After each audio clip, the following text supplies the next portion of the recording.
Hello there, everyone, and welcome to a fine day of TFT here at Aegis Esports, sponsored by, well, not sponsored, at this perspective provided by Clown Gaming. I am Protroid. Joining me here today is Counterfeit. We have a bunch of TFT action to show you guys, and already here on our first perspective.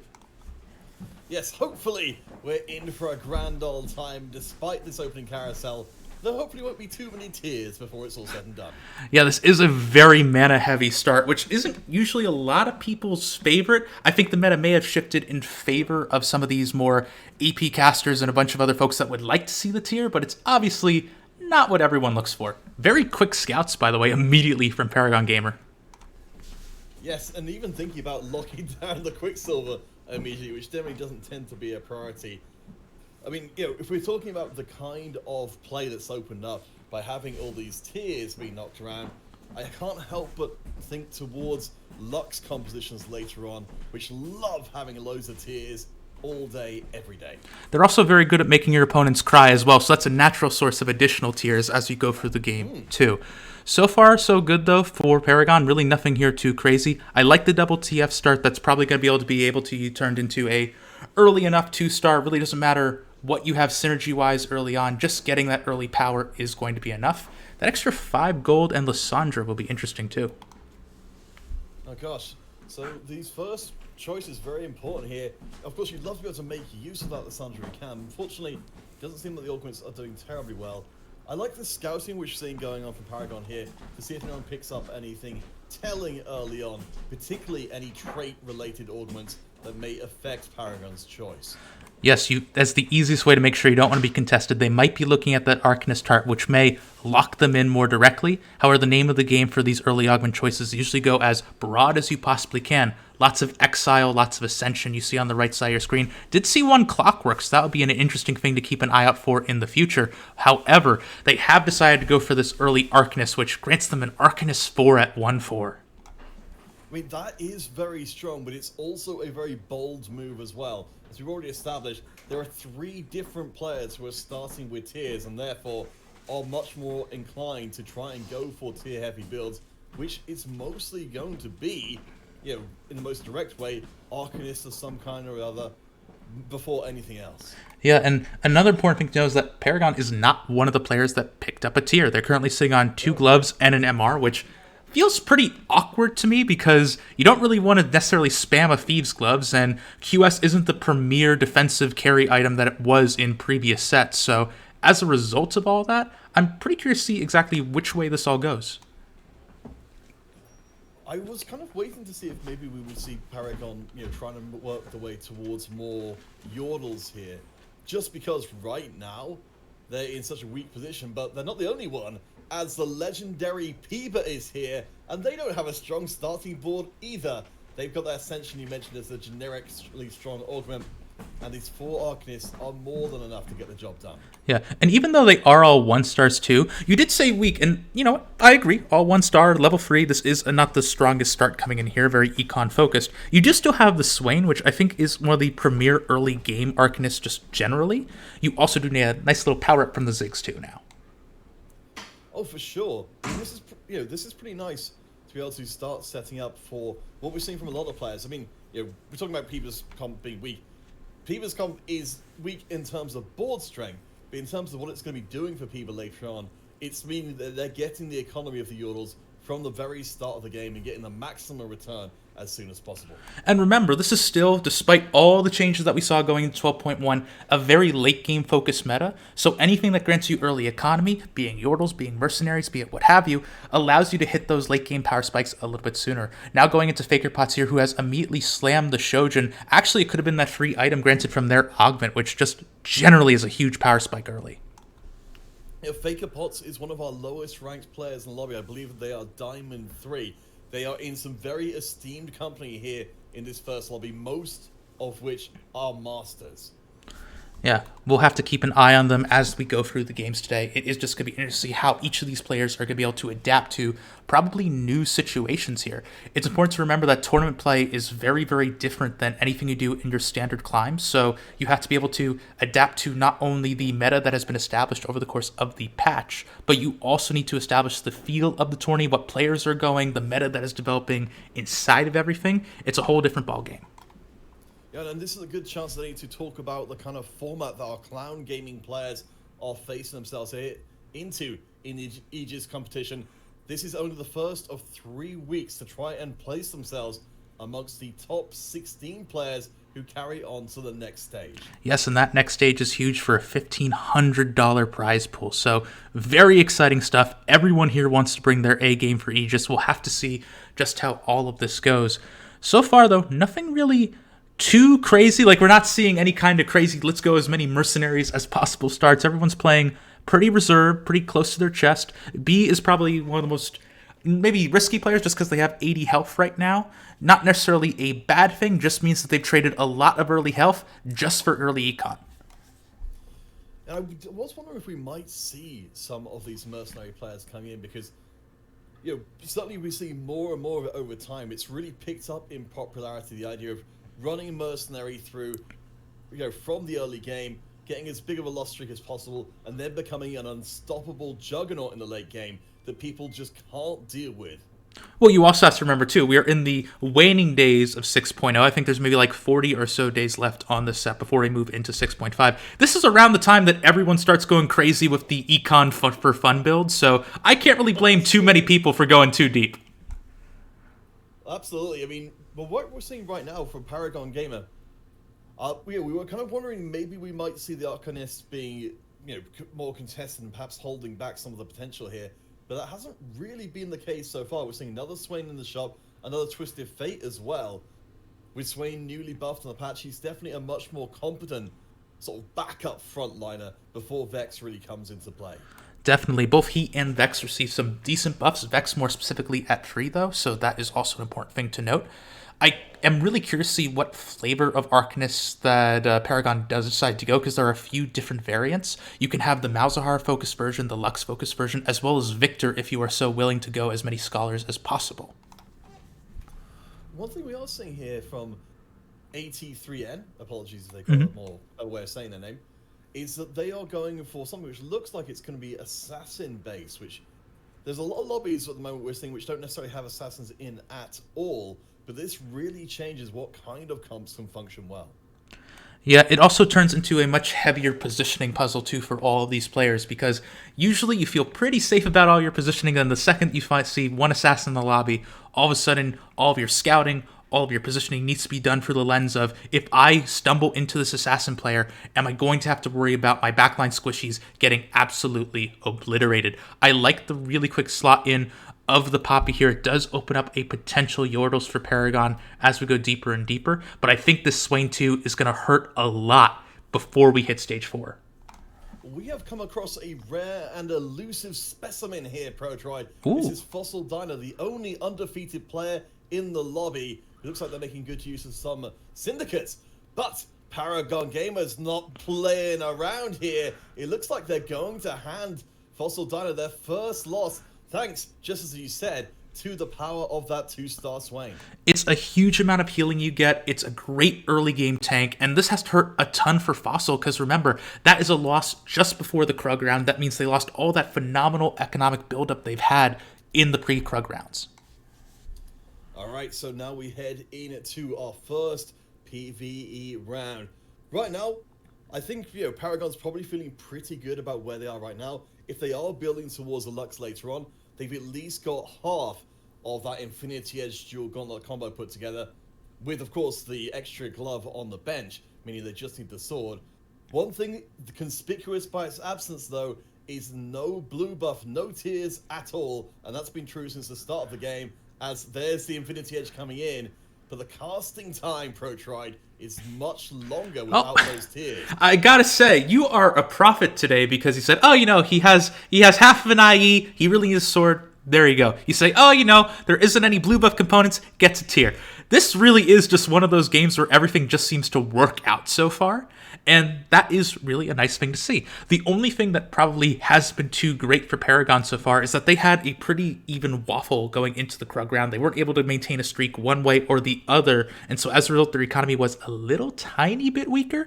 But all things considered, they are looking to become a force coming out of this round. They got in the Yordle so that way they can get a little bit more economy flowing into their lobby. On top of that, too, they have also slammed the Ionic Spark just to make sure they can further buff up the power that this Swain has, puff up all the damage that Twisted Fate is going to be doing with these critting cards he's going to be throwing. And then on top of that, too, you are just seeing all this power in a predominant position to streak.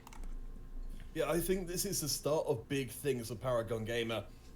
He said, they are kind of mid-table, so it's not impossible at all that they might be able to pick up their second tier at this carousel coming up. But even if they don't, as I said, they've got the Ionic Spark in there, they've got a strong front line. I think they're just waiting to scale up. And a big decision point that's coming right now is whether to level to keep that streak going. Yeah, take a look on the right side of your screen, everybody. There are a lot of little pings going players are moving up to level 6. That can be a bit of a disadvantage for players. So I'm curious to see if Paragon thinks their board is strong enough to handle it. They have decided it is not. They're going to throw something in very carefully. Curious to see if the tier will slam. Yes, it will at the last second. Not sure if that was soon enough for the... Ooh, yes, it was for the scrap bonus. Sometimes it gets a little bit finicky near the end of it, but it works out just fine. Yes, and of course, the blue buff coming onto Echo is hopefully not going to be the only blue buff that Paragon Gamer sees throughout this game. But once more, it's working out pretty well. That choice to level is paying off here. I think the last bit of damage is coming in, yes, from the Swain, pushing him back up to full health. Those buffs definitely paying off here. And the win streak continues. Yeah, and now into the augments as well. We'll get to see just how much this game is going to be shifted around. There are a ton of powerful Arcanist options, so bet they're hoping for one of them, but looks like we only got a couple of tangentials. Oh, and it's much less appealing to try and just throw in the Socialite as a generic choice. Now that they've almost half the amount of mana you're getting from the Socialite too. Remember though, Socialite 1, still an extra 20% damage. All of these carries can make excellent use of that, so it is still a good option. It looks like that is going to be the play that is going to be gone for. We did see the quick scout as well in the middle of that, just to make sure that the Socialite Hex was in a meaningful spot. You can protect it. You're not going to worry about your Lux getting Blitzcrank hooked. You're not going to worry about it being in an awkward position where she's not going to be able to cast. This is also a good position for Victor as well if you don't find that second tier and instead want to go for something like a Shojin. So all in all, this is a pretty good position to be in. And one thing I want to point out at this point is we've got a Malzahar on the bench, which strictly speaking is a better unit than some of the pieces on the field for Paragon Gamer. But this is what yours are able to do for you right now. Is they're strong enough that even while you're econing, in this case by having Yordles out, you're still able to win streak as well. Yeah, and heck, Ziggs with Scrap alongside the Blitzcrank is leading some fantastic results too. This static shiv is going to be reducing so much magic resistance and make it a little bit easier, hopefully. This early Urgot, though, from B is going to spell the end of this streak. That's really unfortunate. So this is the big problem that Swain will have, is if he fires off his ability the wrong way and doesn't hit multiple targets, very similar to a Darius, his tankiness takes an absolute dive. And right now, Paragon Gamer was completely reliant on that Swain tanking up a ton of damage. The loss does guaranteed a third round's pick, though, on this carousel. That could be helpful in getting that tier. Is unfortunately on that Camille, though, so not exactly a golden fusion that would be liked after an early waffle and now losing your streak for a second time. So it looks like that is still going to be the play, just to make sure you have all the items that you need to fully run wild in this late game. However, it does hurt a little bit to have that minor economic loss. I mean, it's still a huge victory to get the perfect Lux items in at all, considering kind of how we started here. The only little awkward part of this is you'd love to have this on Twisted Fate as well. So, okay, I even missed there with a little spare Ziggs on the sides. We're not even going to have to drop Yordle. This will push Twisted Fate's DPS up massively because they'll be casting and casting and casting. If enough time can be bought by these front lines, he can pretty much run through a team by himself. Another important thing to remember about Twisted Fate is that he was one of the champions targeted for compensation buffs after the Morello nerfs. So this means that these damage is going to be doing insane. So we're seeing good boys use toys. We see, for the Twisted Fate, when the ability hits to the backline, it almost killed that Caitlyn by itself. You can see, good boys, is a little upset, I think, about the last round. It's a strange thing to think, 2-star Twisted Fate, that's enough to rip my team apart. I mean, to be fair, 2-star Twisted Fate has been enough to rip teams apart for a little while now. Now you just don't need to build a Morellos in order to do that. I think you could feel a little bit better about that. I think the comparison, I suppose, though, is Twisted Fate with Morellos took a while to do it. So, you were kind of like, if you could work through your front line, you could get to the Twisted Fate and deal with them. Right now, though, this is looking really, really good. I suppose the next step for Paragon Gamer is going to be getting up to Arcanist 6 if they can. The Vexes, of course, they spotted them being picked up by some of the other players. They are like gold dust to Paragon. I think, as you said, way back towards the start of the game, you really want to have that 3-star Vex in, and every Vex an opponent has is going to be one that you don't get. Yeah, Piba running Yordles will put a wrench in a lot of those plans. And again, it sort of goes into lots of Zephyrs actually being rolled here. Important to call that out really quickly. Scrap really paying a lot of dividends here for Fossil. And we get a little preview of what Assassins can do for you, even if this wasn't, necessarily an Assassin comp from Fossil Dyna. The difference between a front-to-back team fight and an Assassin-based team fight, it's night and day. To be fair, remember, like we were talking about before, Yordles are still in. It's a lot of econ. It's a lot of a weaker board trait. So this means that they're expecting a loss or two here. 66 healths into Wolves. Nothing to sneeze at. It's a little bit lower than, say, some of the people that are win streaking up at 96 like Fossil. However, things are going okay. Well, for sure. I mean, Paragon, I believe, handing Fossil their only loss so far as the Vex will arrive. And that's going to signal our move to 6 Arcanists while still keeping the Yordle alive. You mentioned, the waffling for Paragon Gamer. They're missing out on the win streak, or loss streak goal, indeed. I have to think the Yordle, trickling through 1 or 2 gold every round, most commonly 1, is still enough to, to kind of go some way towards replacing that. Hey, look at that. Freeze eggs, why not? But yeah, no, you are definitely correct. And it's important to remember, though, that Yordles were tweaked a little bit on this patch just to make it so it's more reliably a one-cost version of the trait. Because remember, you can't exactly be relying on those high rolls of Vex and Heimerdinger on these early stages. Now, mind you, we did see a very early Heimerdinger for Paragon. This Vex came in a little bit earlier than I think probably some would have liked to. I think right now this is just the game of, do I go for the Malzahar or am I just greeting for Lux? Yeah, I mean, that was going to be an interesting choice there. We could have had 3 Socialite coming in, but I think it would have necessitated Paragon actually selling Twisted Fate and moving the items onto Malzahar, which isn't fantastic because you then have to sell the Malzahar to put them onto Lux. Up against here, Zenbereft with the Innovators. I don't think they can stand. Again, it's a front-to-back team fight, and you always know how that ends when you've got a Twisted Fate. Also, it's good when everyone is lined up for those cards, too. This isn't the optimal Twisted Fate position. He really likes being in that top right or left pocket that we see players have spoken about pretty profusely since Twisted Fate's original entry back in, my goodness, was this set 3 or 4? Oh, don't ask me questions. Yeah, I don't. This is like doing math on stream for casters. It never ends up well. But it's not exactly optimal, and there are still threats I have to worry about. Paragon, for example, not Paragon, that is the player that we are currently talking about. Piba is currently running that Shroud of Stillness, which can spell doom for a lot of position-dependent comps like anything that runs Socialites, so that is a very hefty counter to consider. Another thing that I'll mention is that, like I was talking about earlier, there are multiple versions of Arcanists. You can either go for the Lux, you can also go for a Malzahar and Vex reroll, considering how both of their free stars have been buffed on this patch. So I think for now, Paragon is sort of testing the waters a little bit, seeing how many they might find naturally, and if they just see a Lux, that's fine too.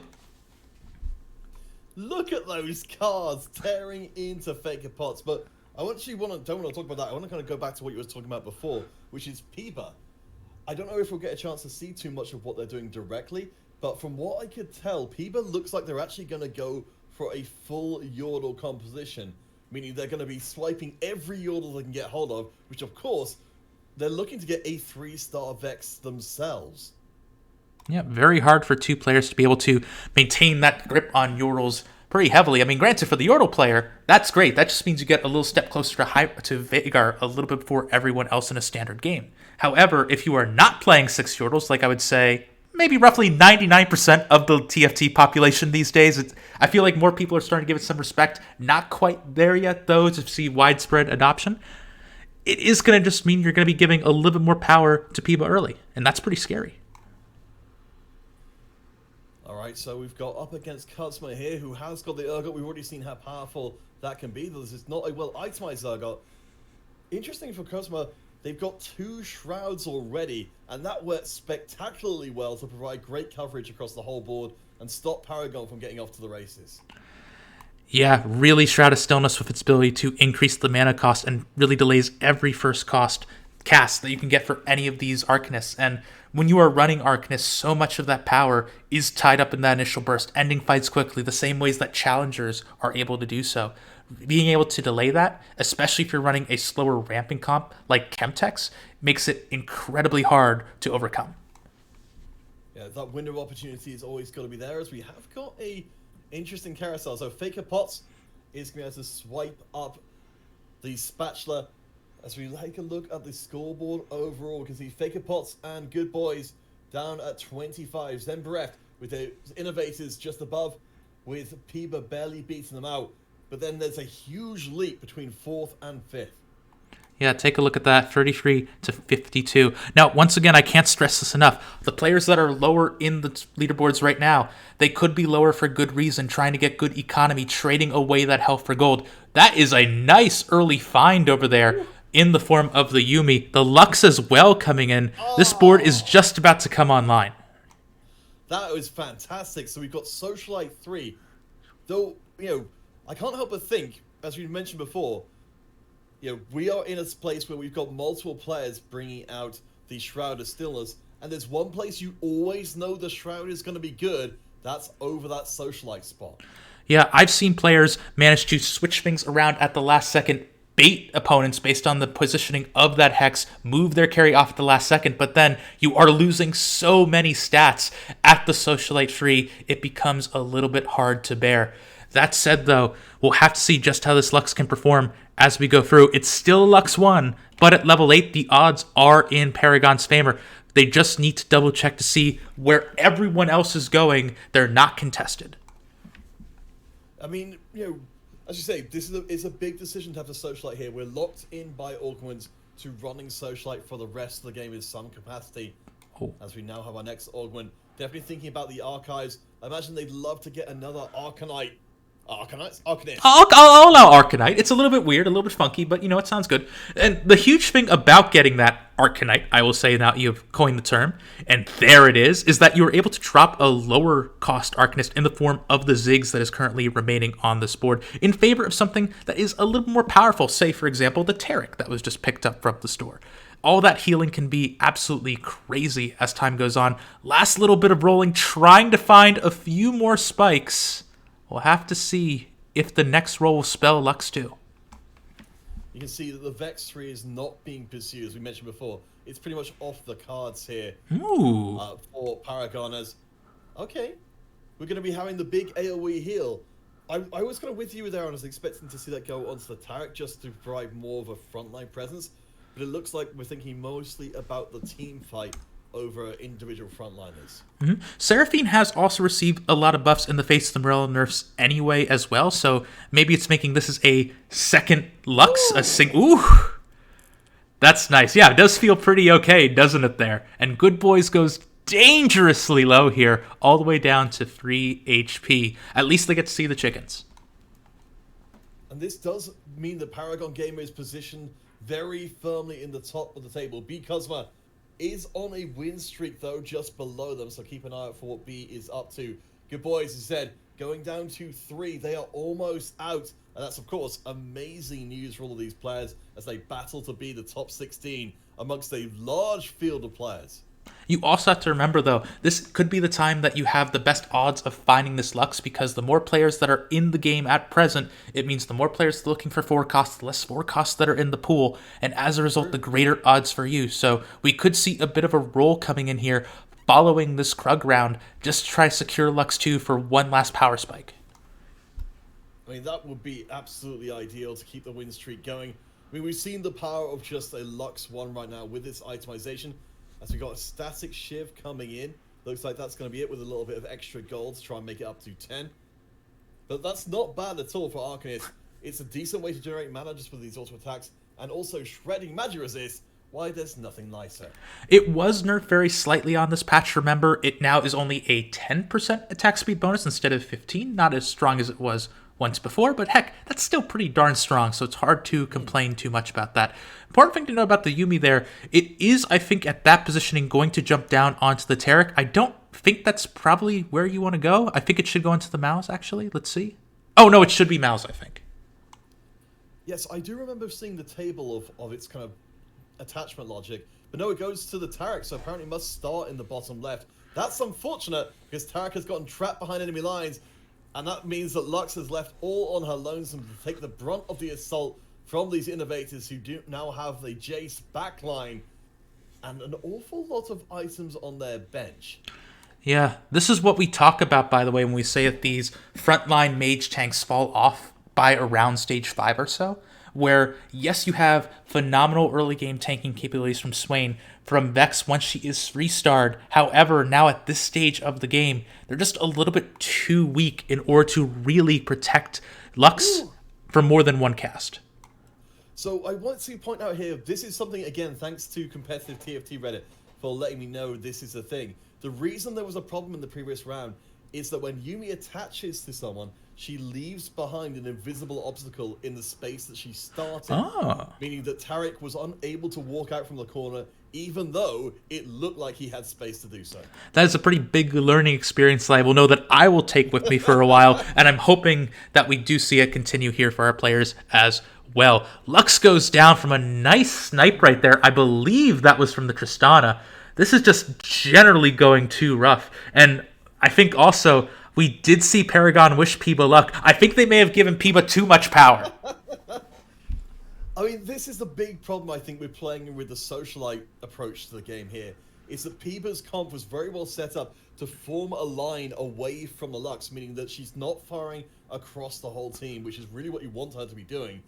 And pretty much, you know, for the rest of the game, you either give up socialite or you give her your ability to actually get good shots. Well, this becomes a pretty interesting question, then, that I should now pose to you.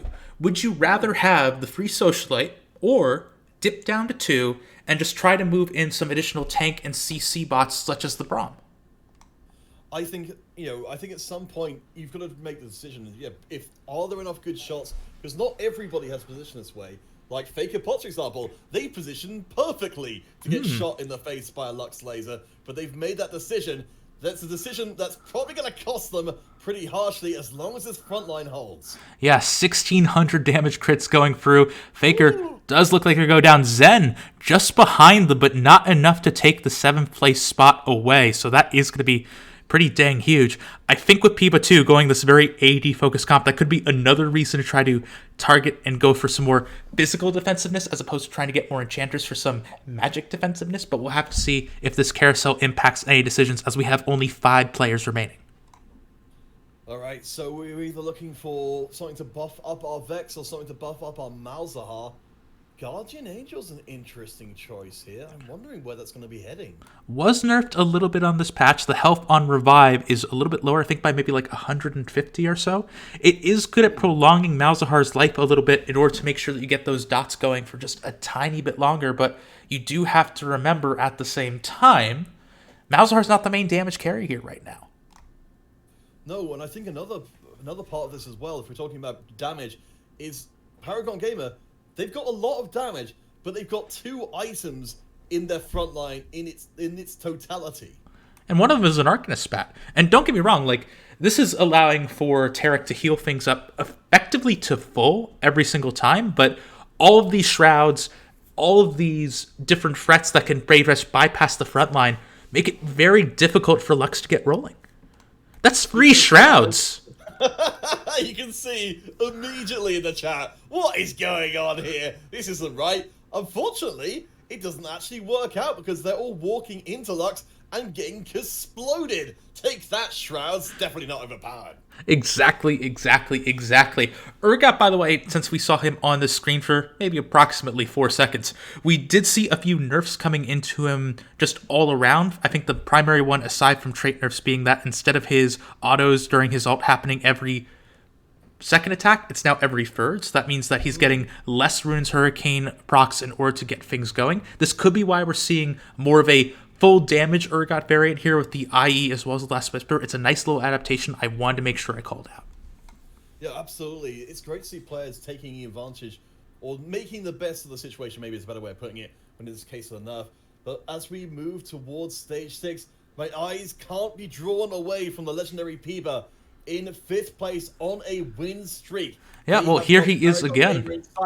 Let's go round again. This is really bad matchmaking here for Paragon. They just spot Piba. They're hoping they get the better odds. They do in this fight. Lux destroying everything. Won't be enough to take Piba down, though. So close to Heimer free. And we'll never get to see it as Paragon clowns on the competition and gets themselves a top 4. Oh my gosh. I feel when it comes to Piba, one of the players who I remember from my very first starts in TFT, to see them myself, to see them eliminated live on stream from this game, it's a bittersweet victory indeed. Yeah, but heck, that's a great morale booster for Paragon going here into Game 1. They do feel a bit of remorse, sending their regards in the chat, but you gotta feel a little bit giddy after that, as immediately that giddy feeling is squashed and destroyed by the Dragon with Bloodthirster. And a 4th Shroud coming in here all of a sudden. Give us more! This is your punishment, Piba striking from beyond the grave. But yes, I mean, it absolutely hurts so bad. I really wish, honestly, that this was something that was a little bit different about the game. The possibility of getting something completely useless. Though, the silver lining here to this Bloodthirster-induced cloud is with Piba gone, suddenly there's a lot more Yordles in play. Indeed, we could see a Vex free, and actually more Vexes coming in than I kind of thought we'd see on in a few initial rolls. Curious to see just how far this luck will carry them. Another thing that's important to note, ooh, there's a Victor, but rolled over, actually. That is interesting, although maybe there aren't too many viable alternatives now that I really look at this board. One thing I will note here about the Bloodthirster is that, remember, it does provide a little bit of burst protection. It gives you a shield once your health dips a little bit lower. So that could be just good as a tank item. I see it hovered on the swing. Curious to see where it will end up. Yeah, I like holding it a little bit against 83N there, trying to make sure that whoever it does go onto it makes a difference. But wow, they are getting absolutely destroyed here. And this is one of the things that the Arcanist comp is really going to struggle with. Yone's so slippery. He's got that Guardian Angel, meaning that even if you blow him up, he still can do his damage. This is going to be very hard for Paragon, I think, to get out of 4th. Though Fossil Diner going to 2 might put a lie to those words. Yeah, we'll be curious to see just how this lobby evolves now that we have so many players at such low health totals at this stage. Now, it's also the stage of the game where you don't find another Vex the second you saw him. That is just how the luck goes, isn't it?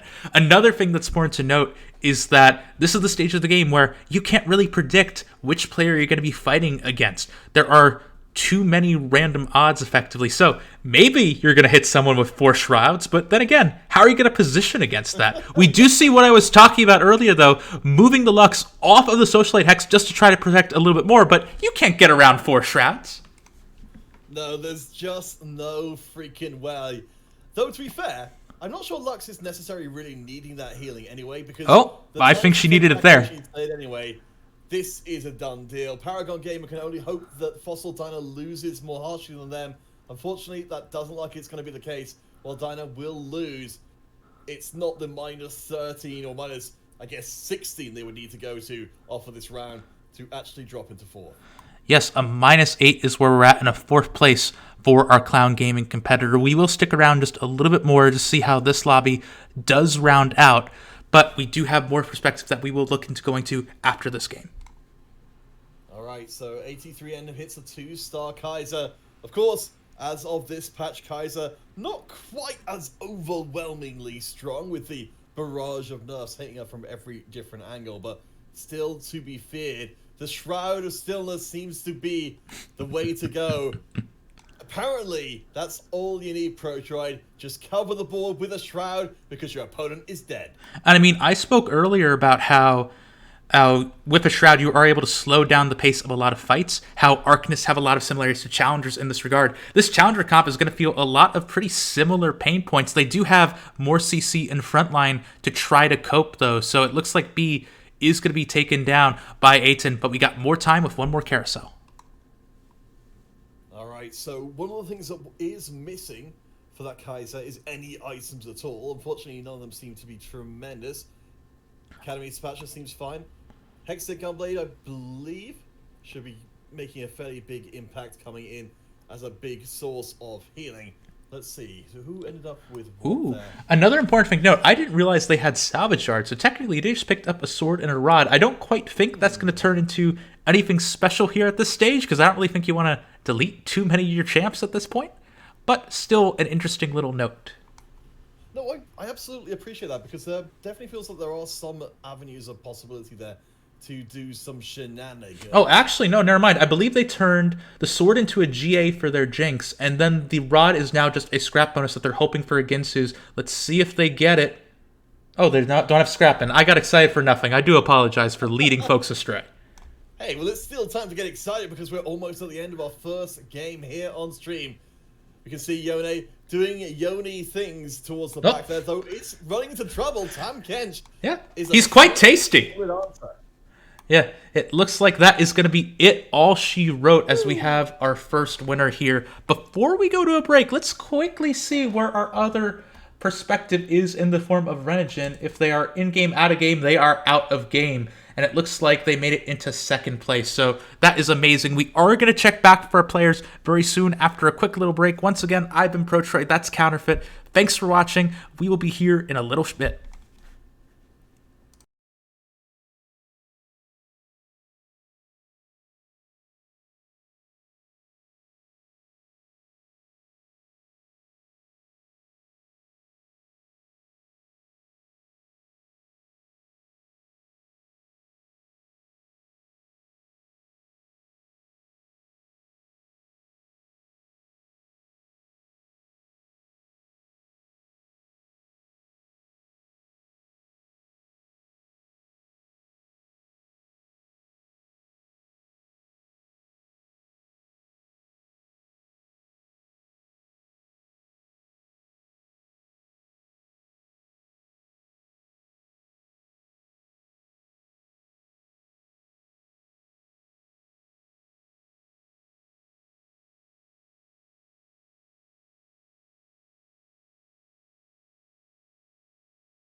Welcome one and all back to Clown Gaming's coverage of the Aegis TFT League. We are heading to our second of our 4 games this evening. And tonight, we are going to be seeing in this game both of our point of view players, both of our sponsored players. My name is Counterfeit, joined by Protroid. And we will start things off Renegade and Paragon Gamer together at last. Yes, it's going to be very exciting to see how both of them are going to be able to respond. Playing together, they have previously spoken about wanting to hold hands to top 2 every single game. It sounds like Renegade was able to do so last time around with a second place finish. We did have Paragon come slightly shy there, but hey, top 4 still positive LP. Can't argue too much with that. We'll have to see how they can work together here in this lobby. All right, unfortunately on Renegade's stream, there's a little bit of evidence of my bias towards them because they played it in my tournaments. So try not to see the giant words on the screen that give away my guilt. Fair enough, fair enough. Worst case scenario, we can just say, it's a fun time all around. It's a for fun tournament, but this one, there's a lot of marbles at stake. So who are we starting off with POV-wise? Renegade. All right, so what have we got going here? We've got a couple of Ziggs. And we've even got a Yordle Augment dropping in as well. The temptation to follow in the path of Piba must be overwhelming. Hey, I mean, Yordle start is pretty fun, and like I said, it is easier to get those early 3 stars for your initial Ziggs and Poppy right now just thanks to the increased odds. Again, more of the scouting. It's exactly what you should be doing right now to make sure you're not picking any synergies that could put you in contention with anyone else. Celestial Blessing, though, is the safest option you can pick here. Healing is welcome in any comp you look at. Just a second to check, Protroid. Are we definitely showing the games on the stream? Oh my goodness, we are not. Aha! Now we are. Oh my goodness, I am so sorry about that. Nothing very much has been missed in the intervening time, so... It was a nice little podcast, I suppose, for like the initial first few seconds, though. So we got that going for us. Yeah, I mean, who doesn't like podcasts, and who doesn't like picking up a tier and a tier in your first 3 items? This is beckoning towards slamming the early blue buff. Yeah, to whom, though, I think might be the immediate question. Obviously, blue buff is a lot more of a easily allowable slam presently, just because the initial mana has been increased to 60 from 20, so that makes it a little bit easier to spray around. It's great on a lot of different units. However, we'll have to see which way this is all going to go. I really do love the early Caitlyn 2 at this stage, because that will absolutely nuke pretty much everything, I think, here at stage 2-1. Oh, for sure. I mean, sometimes in the Caitlyn 1 is enough to get the job done. So there's the blue buff coming in, which will get the cast off much quicker, and maybe even allow a second cast as well. Gosh, this giant chat is sure throwing some monkey wrenches in here. Oh, it's Paragon they're actually up against right now. The hand-holding, apparently, will have to wait. Yeah, right now it's just, hey, well, you know how it works. You say, hey, here's how we go. You start loss streaking, I start win streaking, and then we get that economy going from there. So, hey, you gotta set a tone a little bit here. And 96 health isn't too bad as well. That is also a much better item holder for that blue buff if I've ever seen one. I was going to say, what Renegade would probably be looking for here was Twisted Fate, because, they can build up a Syndicate comp. But, it's actually going to be Renegade who's Paragon who's going to be holding on to those Twisted Fates and to preventing that from happening. So having the Malzahar drop in is a fantastic substitute that even post-nerf is still going to do a ton of work with that blue buff. Yeah, mutant-wise, I don't think we've seen what the synergy is for this game, so it might be a good thing, it might be an amazing thing. However, for now, at the very least, it's just a great holder. Faker bringing out the early assassins means, just like we talked about in the previous game, this changes the dynamic of the game. You can't just throw mostly unprotected backliners there and necessarily expect to build a win streak when you've always got the chance of running across someone like Faker, who will demolish your front-to-back team. But the front seems to be putting in a little bit more resistance than I think was expected. Not quite enough at the end, but there was enough to give me that little bit of hope that I think we all look for in some of these games. All in all, things are going pretty interestingly, I have to say so far. And the early Katarina 2 reminds me in horror of the whispers, the rumors, the rumblings, I'm not sure if you've heard them, that Katarina might be back. Oh no! Yeah, it's scary to me too. I must have had my head in the sand about that one, but that is probably not great news for anybody involved. But I guess we'll have to see. Hopefully, at Lots least of that bad one. memories coming up there. I'm sorry to introduce them to you. Yes, it's a lot of bad times for everyone, but I suppose that's always been the case for a lot of the time for TFT, as we see it here against. I'm going to make my best guess here. Zylan Dario, Uh, and a currently undefeated, one of the only two undefeated players as of right now. Yeah, and it looks like that streak is going to be continuing for a little while longer. Are currently running, I believe that Augment is going to be the underdog, so not going to get too much benefit from it at this stage here, but it is a very nice little way of making sure you can preserve health in the early rounds just by making your tanks just a little bit tankier. All right, so onto the carousel, and for Rennigan, they're going to be searching for more to buff up future Arcanists. They've got the blue buff already, so if we're going to go down the traditional route, we're expecting to see that Rod getting prioritized, and that will be the case. Yeah, still plenty of time to sort of figure out exactly what breed of Arcanist that we saw. Last time we saw a good Lux composition. Curious to see if this early Malzahar could push us more in that direction. A world of possibilities here open at 2-4. Yeah, for Paragon, in the last game we saw, they got pretty heavily trolled by Piba deciding that they were going to go for the full 6 Yawls, which didn't work out for them, but what it did do is prevent the Vexes from really arriving in the Arcanist comp. Hopefully for Rennigan, there won't be anyone else who's quite as determined to suck up the Yordle pool. I mean, one thing I feel like I'll be remiss to not mention is the fact that we now have a Leona 2 on this board. It might not be the free cost 2-star that you want at 2-5, but it is a 2-star free cost at 2-5. That is going to be a huge increase in power, and a lot of these early game units are going to struggle to get through her, especially when their attack speed is closed by a Frode Heart. Yeah, I mean, that's so fantastic for Malzahar. You generally are going to need time for Malzahar to get his full value, and you have nothing but time here. I mean, that's a very, very convincing victory. It's a little unfortunate that it comes just ahead of Krugs, meaning we're not going to have any kind of streak for Rennigan going in, but hopefully at least coming out of it, we're going to see a big power spike pushing through, thanks to having such a strong frontline, as you said. No interest in picking up that for Tristana for the Tristana 2. Instead, likely going to turn that into Econ here at this level. Yep, there we go. And it's worth noting that while we're talking about Econ, there's one player who doesn't have to worry about being economical, and that's Fossil Diner. Remember from before, that was the player that we saw Paragon Gamer hand one of the few losses to in the early going. Right now, Fossil Diner is back on top. Yeah, important thing to note, though, is a little hard to see with the text on screen, but I believe they were also running a Malzahar as well on the Socialite Hex, which is just behind that black bar that you see right over there. So that could show a little bit of contention that could give a little bit of worry to Rennigan.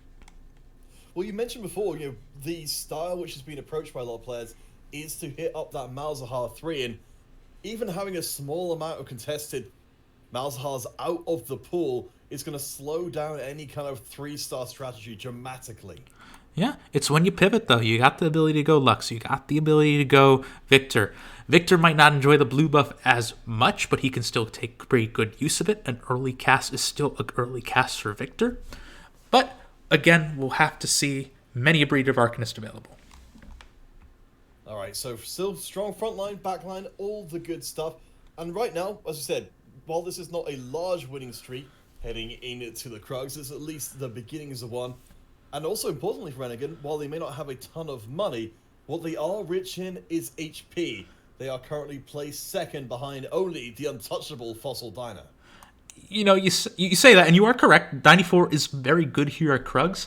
My concern is chiefly with the gold right now. Usually by this Krug round, you want to have at least 20 to make Econ. It looks like they will just barely squeak it out here, so that will be helpful, but this is going to be a bit of an economic deficit compared to other players. Yeah, and the temptation here for Rennigan has got to be spend some of this money to keep the win streak going. Of course, Fossil Diner, the happy little bee that they are, is roaming around their own board, giggling to themselves, knowing that they are most likely going to crush anybody they come across. I think you're right. Going by those feet, that is a Malzahar hiding out there for Fossil Diner, denying the possibility of a swift 2-star for Renegade. I feel very uncomfortable now that we're trying to identify these champs by their feet, but that's another thing absolutely entirely. We're going to go here again against Paragon. I'll give you a minute to recover, I guess, after that. I do apologize. This is going to be, I guess, again, continuing the win streak, loss streak, sort of momentum that we were bringing in earlier in this game. It looks like Paragon's health is going to be a little bit weaker. They are 64 health everyone, which is not usually a position that you would want to be in. However, it seems like their economic policies are doing quite well for themselves. So this is an interesting item slam coming in for Renegade. They're going for the Morellos early on.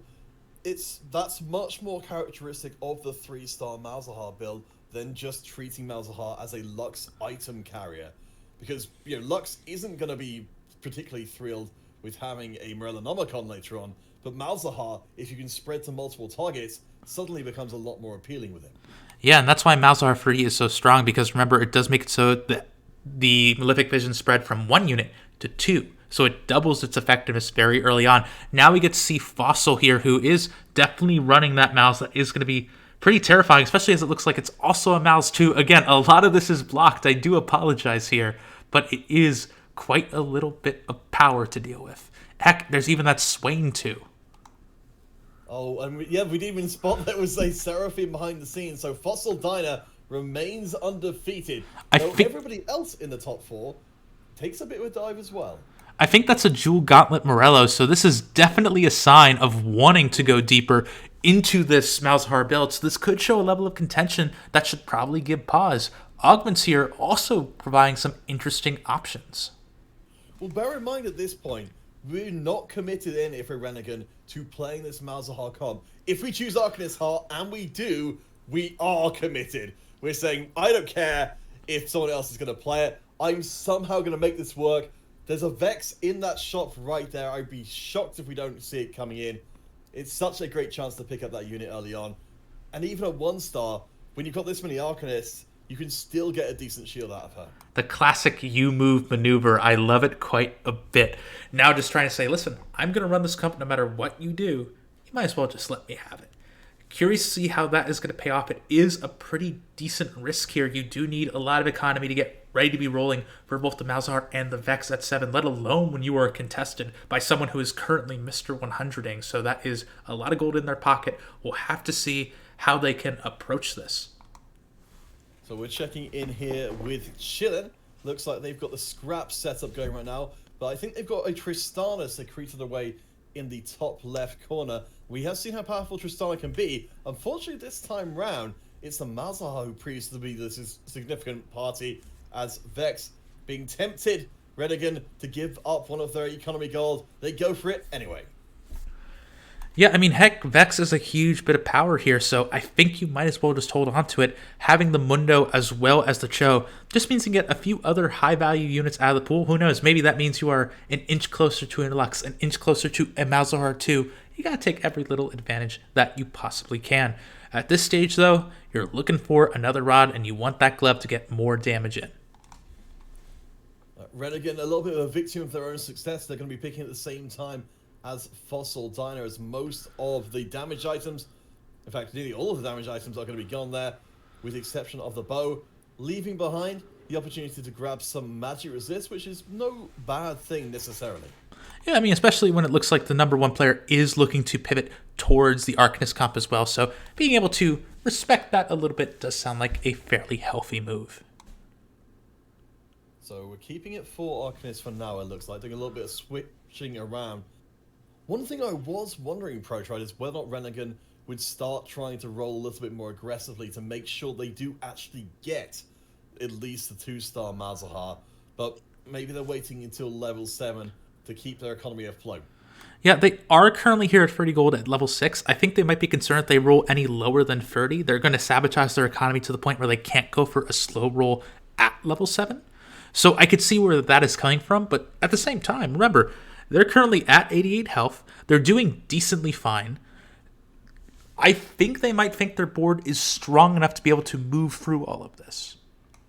Well, they're currently up against one of, I believe, a non-tournament player, Leobit, who is struggling mightily in this game. Notice that Leobit also has a Malzahar and a bunch of Arcanists on their bench, so once the little bit goes out, as it seems like they might be set up to do in the early going, both of our top Arcanist players will be loving it as, oh, Lux, where have you been all this time?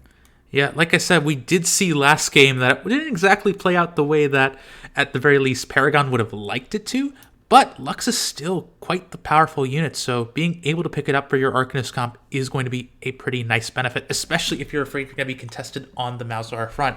If you feel like you can't make it, that's fine. Skip just past Malzahar, go immediately to Lux. Can't do... Oh, that is a huge little bit of time loss right there, causing them to miss the Socialite Hex. It hurts. Regardless, though, if you can't make the Mouse, go for Lux, go for Victor. I'm definitely on the same page as you here. It does seem to make sense to not directly contest. You're not here to beat Fossil Dyna specifically, because Fossil's already doing better than you are. So their economy is in a better shape, though they're not undefeated anymore thanks to that 3-item Seraphine. Yeah, the save from Paragon there in the previous game.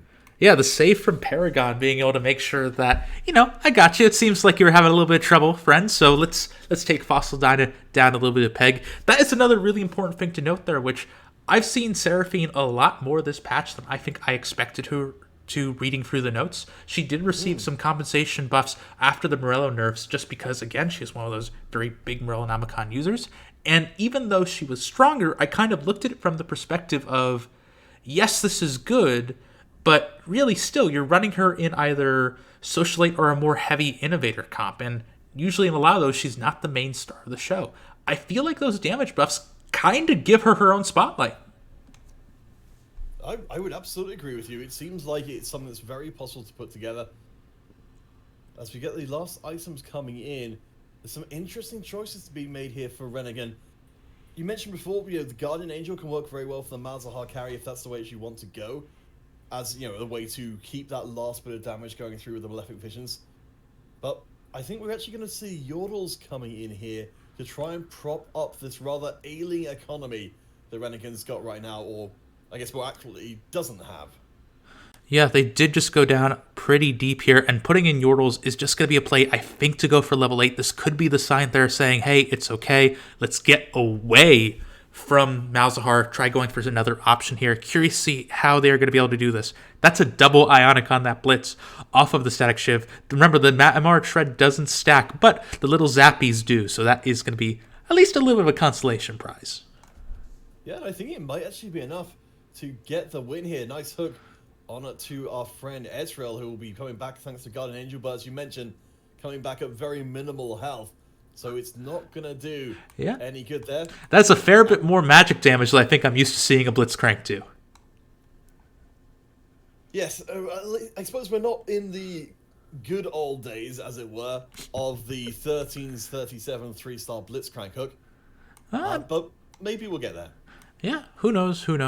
For now, though, things are sort of settling into a nice enough position, at least for the top half of the lobby. If you look towards the bottom, similar story that we've been seeing before. Levick, who is our rando, is currently at 18 health. Baker Potts is going to be at 31, so all a bit risky right now. And we'll just have to see just how things develop here. Lots of Malzahars, as we just saw Levick hitting Malzahar 2 out of the pool. Yeah, and we're back to Arcanist versus Arcanist again. Fossil Dyna has only taken this one loss so far to Paragon game, as you mentioned before. I don't think Fossil Dyna's taking another loss here, though. That Malzahar is still a little too weak. The Renegan still has to make that choice, though, if they're going to back down in the face of Fossil Dyna, who is more than 30 health ahead of them, and presumably pretty far ahead on the economy scale as well, as Fossil Dyna's got 50 gold got the full 50 gold as well. Yeah, that is going to be pretty huge just generally at the stage of the game. Yordles, though, are starting to pay some good economic policy here just to try to get up to level 8. We'll have to see just how that can go. No natural Malzahar to get to Malzahar 2 is very painful, though. Yeah, Leobit is still holding on in 8th. Pick up a 2-star Vex as well. It's a very unusual thing to be able to be the last place player, able to actually put pressure on the top of the lobby. Yeah, I mean, that's just how it goes time and time again. That almost, I was going to say, I believe that was the Gallia too, but it was just the different phase of the Leona just surprising me a little bit here. This is still a Galio 1, but now we can confirm it's a Clapio, the build that doesn't seem to die. Oh my gosh, so we thought it was an assassin comp before, but we were blind. We were blinded by something just too large to take in with our eyes. Unfortunately for Faker, it does not play out. That's a solid win there, as we continue to see. Apparently for Renegade, going back and forth on wins and losses is enough to keep you at the top of the table. Yeah, Yordles will be good to offset the waffle here just to make sure their economy can still go strong. The unfortunate thing here is they're probably looking for 1 or 2 players to get eliminated here just so they could try to get a little bit more priority on this carousel for an item they would like. That will unfortunately not come to pass this time around as they're back into contention for Dyna for these last couple of items. They're definitely looking for Faker Pots and Leobit to get eliminated before the next carousel comes up. Seems like a decent possibility, though Leobit has got 8 Arcanists right now, but this shop belies that fact. Yeah, that is going to be a nice little boom right there. This board has gotten much stronger, and on top of that as well, it's important to note, there is also 2 Scholar here as well, which is just going to be a further bit of mana injection for this game. And heck, we're going all the way up to level 8. That is a incredibly early Victor. Now remember, Victor needs a lot of mana generation. I think the numbers that I've seen is that he likes to have maybe around 4 or so Scholars in order to get casting to a appreciable point. The Shojin is going to help offset that a little bit, and I think Victor is now in the position to start doing some extra work here. And Paragon is unfortunately going to be the player to feel the brunt starting out. Is able to absorb, though. I think just the raw healing from especially from the Rabadons coming in there as our 2 clown players go face to face. Fortunately, it means they'll be kept from each other for a little while. But in other news, Leobit with the 8 Arcanists, I believe, has been eliminated, which means that it's now possible for Renegade to start putting in some real progress towards their 3 stars. Yeah, and augments are also going to be a little bit more interesting here too. Cram Session is exciting. However, unfortunately, Victor doesn't have a Academy Spatula. It could raise the priority of that a little bit, but it's kind of hard to build a comp around an item you don't have. Yeah, I mean, that's always such a risk, and honestly, the rest of the augments are not fitting particularly well. The makeshift armor, I guess, would provide a little bit more tankiness across the team, but Bodyguard Crest at least means that Vex has some defensive stats to speak of. Yeah, it is going to be a pretty huge increase, and it's nothing to sneeze at, too. It's a shield at the start, 100 armor, and in addition to that, a taunt, which Vex is going to love quite a bit because it gets everyone to invade her personal space, so she can tell them, hey, get out of my personal space. It's a very complicated relationship, but it's completely understandable. So that is all things that do help just that tiny bit. And we spoke last game about how Arcanists live and die by how strong their front line is. Being able to turn Vex into a bodyguard could give a little bit more stall time. Well, let's see how good that front line holds up. Certainly looking to be pretty decent right now. We're up against the Yordles. That's the Tristana carry we saw working pretty darn well in the previous game. Has the Gwynsus. So we'll take a little while to stack up damage, but that little bit of extra tankiness on Vex has bought a ton of time. And I think it's time just about enough. Down to the last HP, and the Yordle goes down. Yeah, the laser light show from Victor can be a little bit tricky. Faker Pot's also... Actually, no, you already mentioned that. Excuse me, you were so fast, I couldn't even able to get in there myself. Yeah, all in all, things are just going very nutty. This is a very strong board here at this stage. It's just trying to find that Victor 2, because this will eventually get outscaled. Yeah, I mean, that's the thing. Well, we've got the items for a Malzahar 3-star Malzahar carry. We don't have a 3-star Malzahar. So I have to wonder at some point if we're going to see Renegade just throwing the towel in on that whole idea and transferring the items across to Victor, admitting defeat and saying, okay, I may not have exactly what I want, but I have got other options. Yeah, and blue buff as well as GA are quite strong as well. You might want to wait until the carousel round, though, just see if there is a better option for the Victor, I think, generally. The other thing, too, is that while Victor does a lot of amazing AoE damage to the lasers, Malzahar does too, and I think at this stage, Malzahar 2 is just better than the Victor 1, so holding on to it just a little longer does sound like the right play. You really do need to find Vic 2. for sure, and that's going to be tough to do at level 8 when you've got not much gold. As Fossil Diner shows us, again, the Malzahar carry. Lux being a little neglected in this game. We'll, of course, get the lasers across. But I think the front line actually might be better by Renegade here. If they can take the Malzahar down, this round is over, and Diner takes a big L. Yeah, like I said, all this is coming off the back of the Malzahar. It is good at preventing all the healing that we're seeing Fossil stack in order to try to keep the Arcanist alive just a little bit longer. And just generally, I think this is all the right play to go. I'm not sure if I like removing the Lissandra. I think it might be rather time to get rid of the Yordles and take out Heimerdinger instead. We'll just have to see which way this goes as we wait for 5-2 to turn around. Well, I think this does give us a little bit of an insight into the approach here, because, right, absolutely, if we're keeping the Yordles in, then presumably we're prioritizing the economy, as that point's going to go out the window immediately. It's still a valid point. The reverse point is true. We're not prioritizing economy anymore. Hey, I mean, you got 30 gold, you're level 8. This is approaching a good roll down here in order to find a Victor 2, in order to find a few more Arcanist friends like the Lux 2, just to keep things going strong. And we talked about how Kai'Sa was nerfed here in 12.1. A series of much-deserved nerfs both for her, for Morello, for anything that she has interacted with over the course of the last patch of 2021. Excuse me, I'm almost a decade behind there for just a second. Regardless of all that, though, Kai'Sa remains the queen of Morello users in Set 6. Yeah, I mean, that's the thing.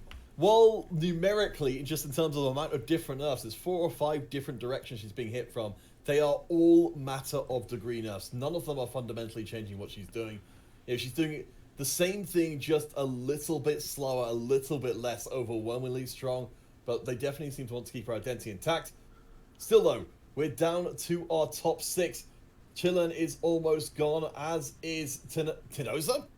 Twitch review Tinoza is very low as well, so there's a good chance we're going to see Renegade and Paragon not necessarily holding hands to top 2, but certainly making it both into top 4. Yeah, and honestly, that is a big thing here. This is a marathon, not a sprint for these players. They got a lot of weeks here to make it into... Ooh, that is a nice little bit of cleanup that we got to see there from the Victor. But like I was saying, they got a lot of time here, and right now, this is a good mental build for the start of playing 4 games today, 4 games next week, so on and so forth. They need to be able to come here and say, hey, look at all the crazy stuff I've done to get themselves ready to go as they move forward. So if you're just joining the stream, you're wanting to catch up on things so far, we saw Paragon make it into top 4. Renegade, I believe, did a little bit better in their game. I think they got into top 2. So we're looking pretty good for the Clown Gaming sponsored players. But as you said, there's a lot of games to get through, and you have to wonder, what the players' approaches are here, whether or not they're looking to be playing for consistent top 4s, or if they're trying to go for those top 1s that give them the maximum points. Yeah. Ooh, blue buff picked up here. I like that, just to get the initial cast on the Victor a little bit faster. You could also see it if we want to see a greater investment into Lux as we go deeper. I'm curious to see exactly where this ends up, but we'll see what that decision is, I suppose, after a few more seconds. And one more thing to point out, too. Remember, the Aegis League is running a very aggressive point system that heavily favors not only positioning top 4, but top 3 as well. So it is often, as we like to say in more standard tournament formats, you want to try to sort of stay in this top 4 mentality, trying to be as necessarily middle of the pack. If you can go high, but being able to stay in a semi-positive position, not taking too many risks is strong. This bracket format kind of encourages taking some of those risks to get up to those high levels, as Renegade takes a huge hit. And that was Fossil Diner's Ghost they were showing there.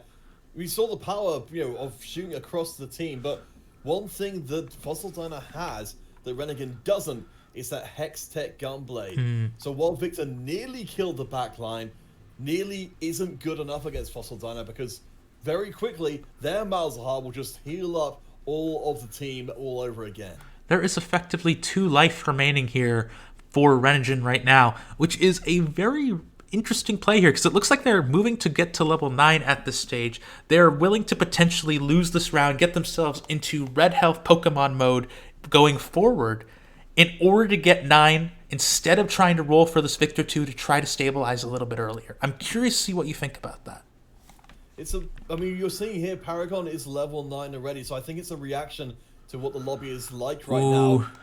Unfortunately, what the lobby is like right now is going to be smashing Renegade really hard. I don't think they're dead, but they are very close. Yeah, I was just running all those numbers in my head too, and for a second, as you were saying, I was like, oh crap, is this death? Like, that is absolutely terrifying to see. Malzahar is going to be completely removed at this stage, replaced with a Twisted Fate in order to get that values up a little bit more. Static Shiv is a huge pickup here, just to get Victor attacking faster, to give him more mana, to get him to cast more. It works out fantastically. A Challenger Spat, though, is absolutely huge here for Zeller. Oh, that's going to be brutal. So that's one of the options when you're building the Malzahar carry composition, is to go for upfront damage, because your comp is so bad against challengers as a general rule. Unfortunately, that isn't really the case here, because as you said, while we can get a Victor casting quickly, while we can get a Lux casting quickly, we don't have the damage to make those one-shots. We're also not getting the Victors either. We do have a Tahm Kench too, which is welcome, albeit a little bit late here, but I see a lot of pretty cool Tahm Kench components here in the form of the blue buff and the GA. Not going to be picked up here at this stage. Blue will go over to Tahm, just, as a courtesy. Not exactly, I think, where they want to be. Don't even get the chance to feed him at the last second. Static is still on the bench. You got to put that on. There you go. Really quickly to the Lux. This is going to be pretty difficult to go through as Fossil comes roaring back in. So again, we'll get to see, does the Victor do enough damage to one-shot anything? Lux, no. It isn't mattering. The healing, the shielding is too much. This is what Renegade has given up in exchange for a lot of their casting power, is they've given up raw damage. While they've made top 4, they just can't deal with these top-end boards. Yeah, just wasn't able to overcome all that healing and the contention that they experienced the entire game from Fossil Dyna. The lobby isn't over yet there for Clown Gaming. We're going to switch over to Paragon Gamers' perspective here, just to see how they do in the closing stages. Yeah, I mean, that's the thing. If you're going to hold hands with someone and end up coming top 4 with them, you're probably not feeling too salty about the whole affair.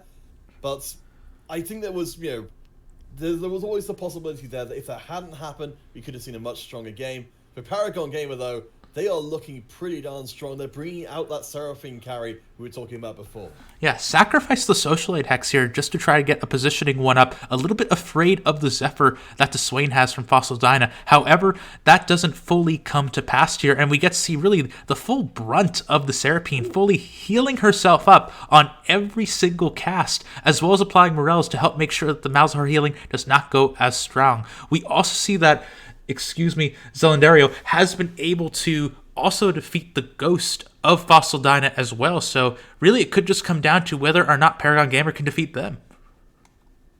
I mean, Paragon's looking pretty good right now. They've got the Innovators up and running, looking pretty strong. They've got the 3 frontliners, and then they've got the shielding coming in from the back. The challenges of Zelendario should be pretty darn strong. We mentioned before that they've got the Challenger spat in there, so they should be pretty much as strong as they're ever going to be. Do remember, though, we do have Stand United here as an augment, and a series of different traits and synergies further powering it up. That's like 2 times 7 or 8 right over there. That's a lot of additional AP and AD to all of these units. Units that make fantastic use of it, too. Seraphine absolutely deleting things every single time she sings a song. Yeah, it's really, really impressive stuff, and honestly, it's making me want to try and go after these kind of things myself in my ranked games, because it's working spectacularly well. It's definitely another one of those builds that's kind of creeping its way into the meta, and as we see, it's going up against some of our most popular comps and absolutely slapping them down. Yeah, Paragon picks up the bow. That could be for the Giant Slayer for the Ez to try to get a little bit more shielding coming in from scrap generally. Actually, no, excuse me. I didn't realize that was to build a little bit more of an important unit. I am sorry. I completely missed that one as well. I was fully focused on trying to figure out what was going on with that bow pickup. Fossil Dyna, though, while they've got 25 health left, even if that isn't a Giant Slayer on the Jace themselves, they know does Fossil Diner, that they are in major trouble. Trying to see if they can figure out if the Zephyr is going to go for the Socialite Hex, or if there's going to be this predict of the last second move. We do see it moved on the opposite side at the last second. It was not predicted, so Seraphine will be safe to get a couple of casts off here. On top of that, too, Jace 2 is an enormous tank in the front line generally, should be able to really distract a lot of members of Fossil's team for quite a little while. I just don't even see on paper how Fossil Diner can win here. They are playing a damage per second comp with the Malzahar setup, which means that they need the opposing team not to be healing, not to be shielding, and in this case, they're doing both. So Fossil Diner, I think, is just going to have to be satisfied with the second place unless they can pull off a miraculous switch in the last part of this game. And this board isn't even done being powered up here for Paragon. They were just able to get the Janna 2. A lot more healing coming out here. Ooh. Heck, Yuumi 2 for good measure. Might as well. Why not? Go for it. Oh boy, that is absolutely brutal stuff.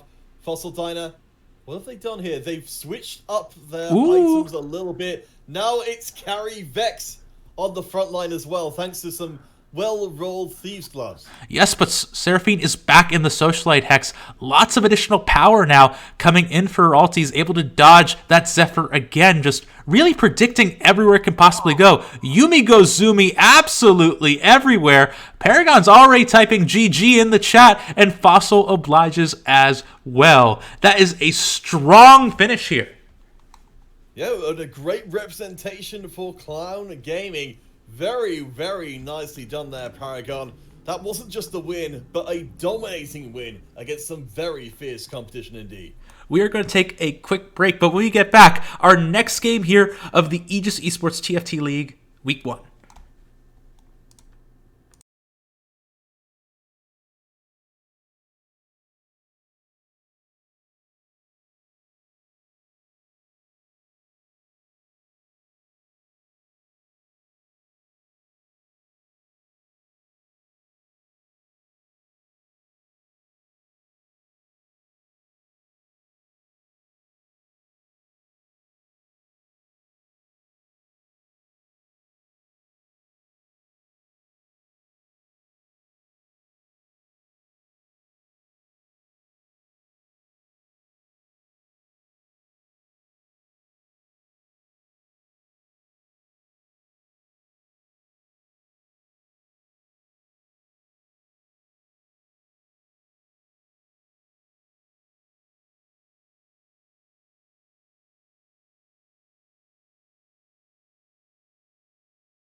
Welcome one and all back to Clown Gaming's coverage of the Aegis Esports week number 1. We of course are following Renegan and Paragon Gamer, our two beloved clowns in this competition. Last time round we got to see both of them playing and it was quite the event. My name is Counterfeit, joined by Protroid as we come to our third game out of 4 tonight. Yeah, curious to see just how this goes. The early gangplank, I have to say, is pretty exciting. Not only to get that early twin shot, you also have the chance of that coveted, delightful mercenary start, which a lot of people have been favoring. We've been seeing a lot of these Yordle economy starts because I feel like they're just a little bit easier to pull. But I don't know about you. I was always the fortune guy all the way back in set 4. Anything that really gets that going, I get excited for. Ooh, and an early IE too. Yeah, I mean, that is fantastic start here for Paragon. The strange thing about this setup here is, from what I've seen in the various different tournaments being played, Fortune was always a little bit of a crapshoot when it came to, is this going to work out? From what I've seen so far, mercenary players actually seem to pretty consistently be able to pull off these massive loss streaks by almost open forting, and then turn it round into, again, like we said before, a ridiculous endgame once they get that payout. Sorry, I just got very excited because we talk about very regularly how players usually take the more, relaxed option. They say, I'm going to go for something more generalist, allows me to play whatever I want. We just see an Imperial spat, the Imperial augment being picked up here. So that is a very huge bit of power right here. I think we also see another decision driving that is the fact that another player is not only also running mercenaries, but has mercenary free here at 1-4. So, kind of hard to loss streak when there's someone else trying to do the same exact thing. So that does make a fair bit of sense here for Paragon. That also means that they're going to be open to a pretty nice path here in order to get Imperial already here for 2-1. This is a nice bit of power they got. Yeah, that's really, really good. I'm honestly very surprised that Paragon Gamer want to go down this route because it's such a new thing in TFT that Imperial is even a viable comp, let alone a good comp. But if you can re-roll at level 6, find yourself your 3-star talents, 3-star Swains, then maybe, just maybe, you can pull off something devastating. Yeah, and it's important to note, all the different things that went into making Imperial strong this patch. Not only do you have, the basic numbers increases on the trait, but you also have the fact that Talon is now a 0.75 attack speed unit instead of 0.7. And for a unit that does all of its damage based on getting those free hit passive that we like to meme about in just League in general, being able to proc those more reliably and quickly is quite phenomenal before you even consider about how that all kind of multiplies as you get further and further down the star level charts. And another thing to consider here, we're going deep into the Imperial, which obviously we're going to have to because there's no option here for Paragon to choose anything else at this point, is that we've got an option here we wouldn't otherwise have, which is to go to Imperial 5, meaning that nearly the whole board of Imperials will get a huge damage boost. Yeah, always a bit gated, and just generally it's a bit scary just because you have the sign you have to place as well, which means not only do you need to get additional Imperial Spat or an Imperial Augment to get that going, you also need to play Scion, which means that you are running a unit that, first of all, takes away a unit slot from you, so you're going to be at a deficit to all other players in that regard, but also, quite simply, it's a Scion. It's been doing better, don't get me wrong, but it's a Scion.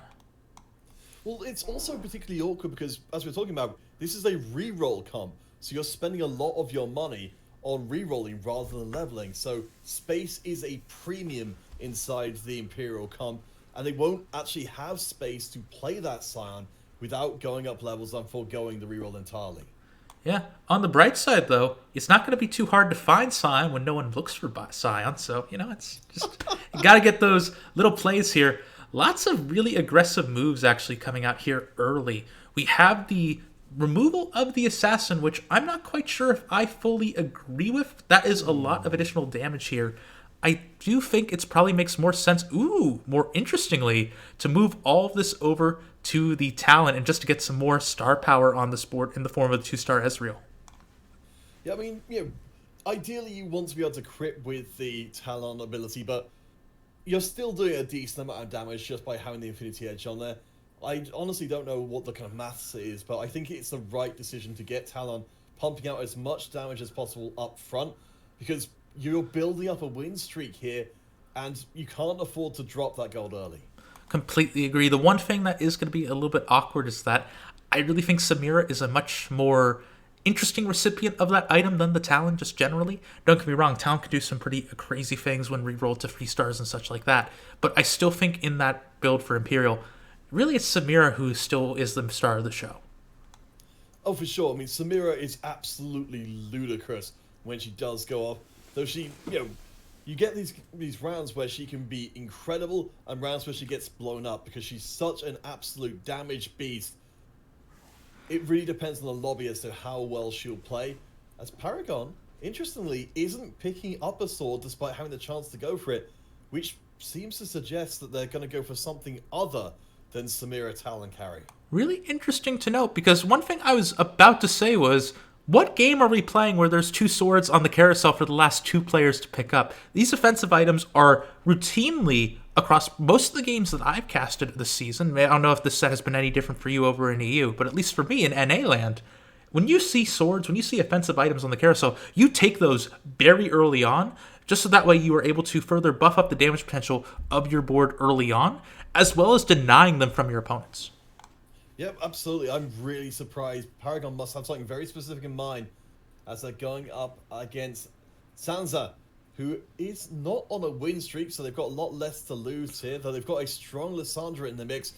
Of course, Swain, not a big friend of Lissandra's with Marilamacon, but it's not enough to get through that front line, because the early slam of the Frozen Heart keeps the win streak alive. And I love this early slam of Frozen Heart. It really is a stronger defensive item than a lot of people give it credit. In addition to just, first and foremost, completely shutting down entire synergy with challengers, you also have the fact that not only is it giving you the, the same base stats, the armor from the armor and tier, but you also have the fact that it is slowing the attack speed of everyone around you, which further passively increases your effective health because people just attack you more slowly. It's great against dealing with a lot of these physical damage threats that you are seeing predominantly in the early game stages.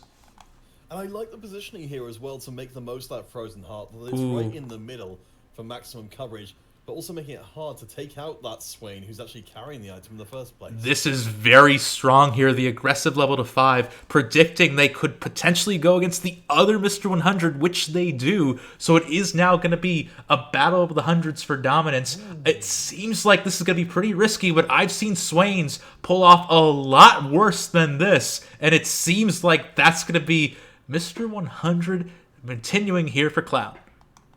Yeah, and the big problem which has come in, and why this Swain is doing so well, as we saw for Blaz there, is that early on, people are consistently building bodyguards as their main defensive tool, which means their magic resist and even their health pools are both limited by comparison to what they could be.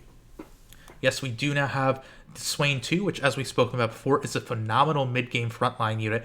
This allows you to now take out, say, again, that extra Swain, replace with a Terra, get that Socialite Hex, further buff up the Talon. So this is all very good and puts you in a strong economic position here going into Stage 3. You heard me talk about this last game, how it's a scary position to be in having less than 20 gold here at the Krug round, but things just kind of work out when you have a 5 game streak on your back, giving you an effective extra 30 gold. Yeah, I mean, that is what you've got to hold on to with both hands for Paragon Gaming here. They need to stay in control from this point through as much as Stage 3 as they can to build that economy back up again. The temptation's always going to be, though, to start putting that money into re-rolling, particularly to try and get that Talon up to 2-star. Yeah, I mean, it is level 6. This is prime time to be rolling for it. However, I think they might be trying to get to 50 gold for a slow roll. That being said, though, that hasn't really been their style through a lot of this. They have been trying to push every single advantage, everything in for the win streak. So, who knows? Maybe we could see some pretty aggressive plays. Max is going to be the player here that we go against next, going featherweights on top of all of these mercenaries that they have at their disposal. Again, another thing that Frozen Hearts will love to just say, no, you don't get to play the game today. I think you made a great point before about how well this Frozen Heart deals with these attack damage and, just generally auto-attacking base comps. One thing I'd be looking out for, though, It's that it won't work well later on if we do see players going more down the Arcanist route again. But even though at the same time, this is a lot of health this is going to be preserving for Paragon in these early stages. It doesn't matter if, as you're talking about, no one goes Challenger, no one goes for these close range, heavy auto attacking comps. Just because you were able to preserve all this health early that allows you to last a little bit longer late. When you compare yourself to players like Tactical God, like Max, who are already well below 100, 74 and 54 reverse respectively. Yeah, there's a lot of players, the bottom four, all around with similar kind of health, apart from, of course, Tactical God. When it comes to the top four, those are all relatively close together. With Blaz, we saw before, being undefeated, now living in the shadow of our main player here. It's impressive stuff, but at some point it's got to end. Yeah, we'll have to see if this could be it. Those are very nice echo items that we have at their disposal, but hey, there is just so much power here. Imperial this early on, with Swain 2 this early on, like I've said before, this is probably going to be a win streak pretty deep into stage 3. Alright, so we've got an Assassin Heart, which would allow for basically an extra slot to be opened on the team, because you basically got to play an Assassin. Now you don't have to do it. A small point on top of that, though, is something we have been seeing a little bit creeping through for Syndicate recently, is putting more of a focus on the Assassin side of things, actually going up to 4 Assassin and relying on Talon, in this case, to actually carry by sheer volume of damage. Yeah, and the 4 Assassin looks like might be the play here. Certainly just trying to figure out if it's wise to go for a little bit of extra Arcanist or if they want to fully move things over to Talon. However, one thing that's important to note that I actually missed out, despite being 2-star Swain, all the crazy things we talked about, it is still the Talon, the top damage dealer, and getting that Imperial buff. Scouting through, another thing important to note out, there is a player already with a Samira 2, I believe, that is quite statted out with items, so that could also spell a little bit of concern for Paragon, who has, based on their augments at this stage, leading very heavily into going for this board. Alright, so it's Assassins versus Assassins this time round. Looking pretty good for the Imperials. I like what you were saying before, in particular, about how this is such a unusual situation for Paragon. They've had to go off of the normal plan for how you to play this comp, slow rolling, and keeping this win streak running, which finally comes to an end. If honestly, Paragon got way further with that than I would have expected. And even then, that was also a very strong loss too. One you lost at stage 3 for 96 health. I'll still accept that. That is a phenomenal place to be in. I think just at this stage now, they are going to be in a bit of a bind to try to find some more items to sort of push their advantage a little bit more. Yes, that's going to be the problem from here on out, is they will suffer for their success. They're not going to be getting any extra talent items for the time being.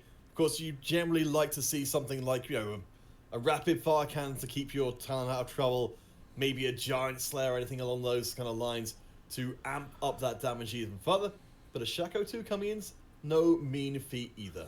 Yep, Morello's is also slammed just to make sure there's no kind of RNG coming in from scrap. Have that item a little tiny bit more reliably, so that is all well and good. I think still this board is quite stronger than a lot of the players that are currently in this lobby. You just have to remember that, again, you have some big threats like Tactical Souls, 2-star Samira with perfect items, but also the fact that players are going to be ramping up pretty quick around now. So you can see Paragon easily get outpaced if they stay at this Talon too.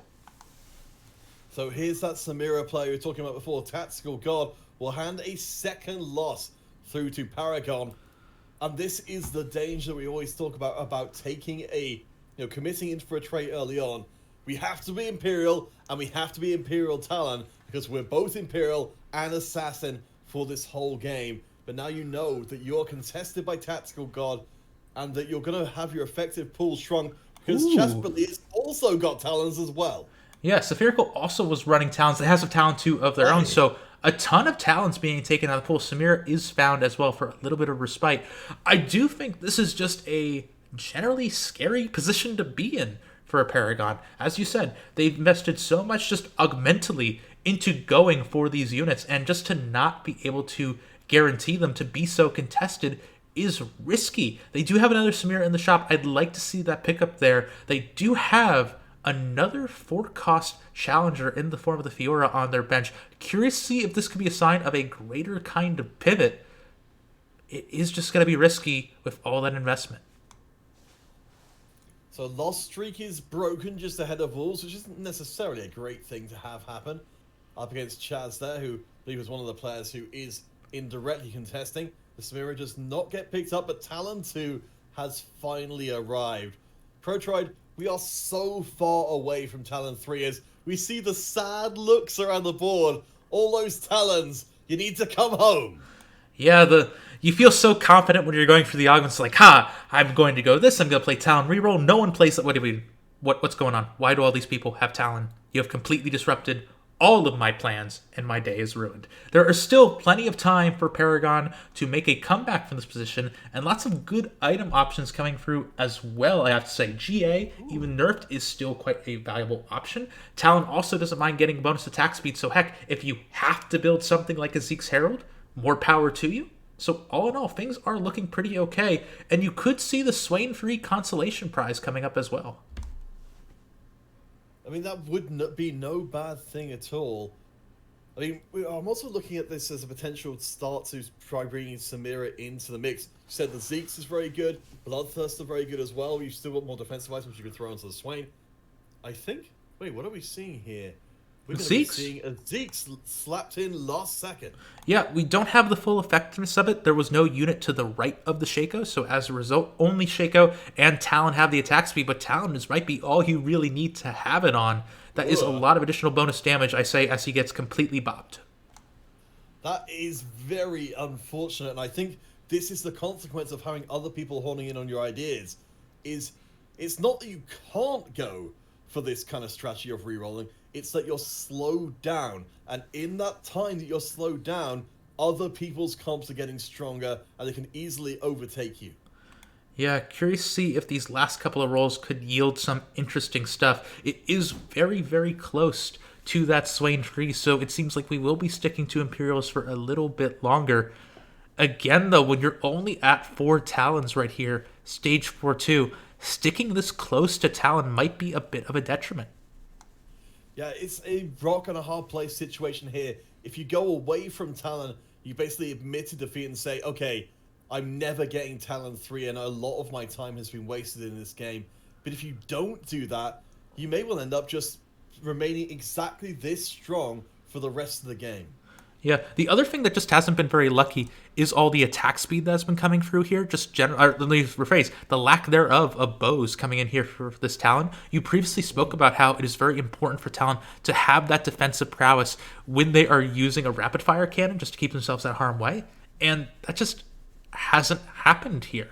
Talon is currently only holding an IE, an item that, granted, he uses quite well, but all by its lonesome with a little bit of Zeke support, not exactly what you want to see on your premier carry.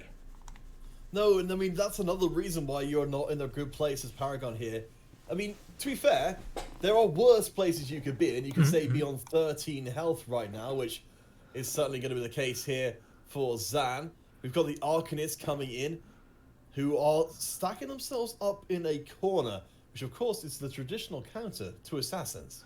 Yes, it seems like Talon is going to be able to shred through as time goes on. We'll struggle, though, with a dodge coming in here, with the glove coming in on that Zig. So, hate to see it, but it's just how it goes. You see, if you had a rapid fire cannon... Yeah. An issue. Yeah, although, heck, the item priority has increased here. They will be picking up items on the third stage's carousel. There is a chance that Orianna could stay, but it being a 4-cost does make it a little bit more tricky. I also... If this was earlier, I would want to sort of try to say, hey, there's a spatula there. You are running one of the few comps in the meta right now that actually cares about that spatula in the form of going for an Assassin Samira. It, however, I think might be too late, and definitely the bow is the safer play. Yeah, I mean, at this point, the items are so scattered across the team. We've got the 2 utility items, the Zeke's and the Frozen Heart. When... 3 counting Morelos. Yeah, that's true as well. Yeah, we're not in a comp that's supposed to be focusing. Okay, 2 Talons is not bad at all, but we're still lacking carry items for that Talon. As exactly as you pointed out, 1.5 items for that Zeke's and the critical strike. Even with the 20% damage buff, it's not multiplying that much base damage.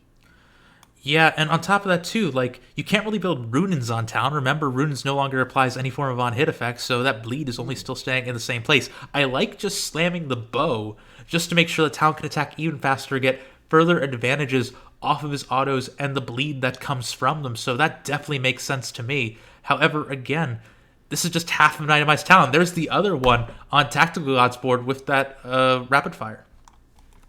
Oh my gosh. I'm starting to think we're going to see an awful lot of players contesting each other. I don't know if this is intentional on any of our players' part, but it's making such a big difference in the game when you've committed in, as we've mentioned before, you've got the augments, you say, this tells the rest of the lobby, wait, are we going to see the legendary Imperial 5? That means you can just go to 7 and all of a sudden run 5 Imperial without the need of going Scion. That is very huge. You do have the Samira on the bench. I think it's being considered here. Scrap is not really too much of what you want, and you can go the wild side of the Ancient Archives, but I think it's much safer now that you have a Swain 3 as well to boot. Heck, you didn't even need the Swain that was in the bubble. Oh my gosh, that's fantastic stuff. So exactly as you say, this is, I think, the out here for Paragon, is that they've now got the damage boost across every one of those Imperials, with the Tyrant getting even more. Notably, Shaco is actually the one doing the most damage here, not the Talon. Hey, like we were talking before, Talon still needs a little bit more help, and hopefully the chicken round will be able to grant it to him. But for now, I think all of these units are going to be able to have a lot of use of that bonus damage. Imperial 5 is buffed up quite a bit here, so I would imagine we're about to see some fireworks as, yep, that's a 2-shot for, I should feel important to mention, going against a comp like Syndicate that has a lot of additional bonus armor. Unfortunately, though, speaking of itemization, this Shaco is running away with things all over the map with the combination of the IE, Last Whisper, as well as the Rapid Fire. Really a story of this game at this stage. Yes, I mean, that's particularly painful when you're sitting on the other side of that and thinking, that's the item combination that I would have liked to have had, or near close enough. Still, though, that was, for a player in transition, like Paragon Gamer is here, they're moving up towards level 7, that was a relatively decent showing. While they're in the bottom 4, they are the healthiest of the bottom 4 by a long way. Yeah, are doing a few more rolls to try to find things at the last minute. Close to the Talon 3 at this stage. I like the potential of the Ginsus on the Talon. It's not ideal. Talon is going to be pretty much in harm's way when attacking, but he will be attacking very, very fast through all of it. Samir 2 is also going to be a nice little pickup here at the last second. A lot of things remain wanting, but just not hitting due to all this contention. I think you just might have to level at this stage painfully enough and try to hope that you find those last 2 Talons organically. I might be projecting here, Protroid. Ooh, but please. for Paragon, I'm reading a little bit of frustration rolling coming in here as you say, surely there's some Talons left in the pool. And this has I been... refuse to leave until I get them. And this has been a phenomenal time to roll for 2 costs. Take a look at this board that we're seeing him going against right now from Max. I see a bunch of 3 stars in the form of the Vi, in the form of the Trundle, as well as Zac just, hanging out, living his best life. Was he in Zon during Arcane? Nobody knows. Give us Zac for Season 2. Regardless of any of that, that is usually the best case scenario for reroll comps when multiple players are running them for different targets. Different, though, being the operative word. Alright, so frustration roll continues. There must be Talons in here somewhere. Check the cupboards, look behind all of the beds, and yet we are still struggling. Will we get all the way to the bottom of the barrel? At least finding a couple of Shacos? No, never mind. I think, based on what we've got going on here, presumably we're looking to go to 6 Assassin, because we're holding multiple Assassins on the bench. Yeah, Zephyr was slammed, but a little bit too late to be able to get the benefit from it, so it won't be for this round. That is going to be a little bit rough, and yeah, I pretty much agree. This is going to be probably the play here. However, at the same time, we did see the fact that the Twitch was sold, so it's going to be a little bit harder. The last place spot has been taken, though, so that is a bit of a weight off of their shoulders. You want to see folks like Assassin players getting eliminated there, but this Shaco is doing too much work. At least, though, eliminating Chase Billy on the way out. So that is another position not to worry about. Yeah, I mean, that's some good news as the rolls continue. Oh. There's another turn. Do we have it in us to find all the way? Sell, sell, sell. 2 gold left. No, it's 4 now. You sell in order to try to get a little bit more, but unfortunately, other than freeing up the Zephyr for a bit of cheese, something very needed here at 8 health left at 5-3, it's just not going to be enough. You have good positions for all these Zephyr units now, trying to find the carry. It is the Shaco. It seems like that might hit it. No, it hits the Talon instead in a final bout of bit of rage, I would have to say. We'll have to see how things can go kind of from this position, but with all this damage coming in here for Spherical, it's not going to be enough, and that's going to be an elimination here. One last little bit of hope here, seeing if Vicar will go down. That is going to be a lot of damage they should be taking here, and that will at least be a 5th place finish. Positive point game at the end of this game, and honestly, when you were coming out of these previous games with a 4th place as well as a 1st place, a 5th place, well, definitely not wanted, off of a very, as we were speaking about before, tilting game, frustrating game, I feel like can be respected. Yeah, I mean, absolutely. You know, but this isn't the end of the day. There's still one more game to come after this. Right, on average, this is still a very, very strong performance. And I admire the fact that Paragon is also sticking around, because you can directly say everyone who finishes above you has got something to teach you. Definitely, and I think one of the main lessons that I can see is, hit. There are a lot of, there I see the Samira free, we see another Lux build with perfect items as well. Things really have been going crazy for a lot of these players, better denoted by the fact that 2 of them are currently on fire, streaks that I'm expecting to end fairly soon when they crash into each other. We do get to watch Tactical God's perspective and really see what this 3-star Samira can do. I mean, if it's unattended by anybody else in the team, it will destroy. Of course, that's the big thing about the challenges. They need to get that first kill in, but once they do, they will go off like crazy. And even a 3-star Trundle, theoretically, on paper, would cancel the Samira, but only if you can get up into Samira's face and actually steal away AD. The sweep from the Samira also doing work, and I'm going to even further double down on that. It's not just on paper that's stronger, just is stronger in all cases. Heck, you even have the Bramble Vest on there too. It's just because of the combined power of the Last Whisper, of the Samira's own ability that allows her to pierce armor, as well as a weak spot as an augment. All of those things making it so it is pretty impossible to put up a strong physical defense against Samira, which is, never something she wants. Alright, so all the items, all the units, all the hopes of Paragon Game are being carried forward in spirit by our remaining top 4, who have remarkably close health across the board. Well, at least between the top 3, as Samira does Samira things, avoiding most of the attention while the tanks soak in the middle of the field. Yeah, and just generally, this is, I think, just going to be the story of this board here, coming in for Tactical God. They are going to be the one player that gets to maintain their streak going into the Dragon round, getting... Well, actually, no, this is still a perspective here. Well, haven't quite seen what they received from the Dragon Fairy for, being good for Christmas. Oh, that's actually pretty huge depending on what the Mutant Augment is, getting that last little one. It appears that Tactical God will be getting an interesting choice of the Ionic Spark. Good for a lot of these Arcanist comps that they've been going against, just to try to make sure they have another way of weakening their front lines.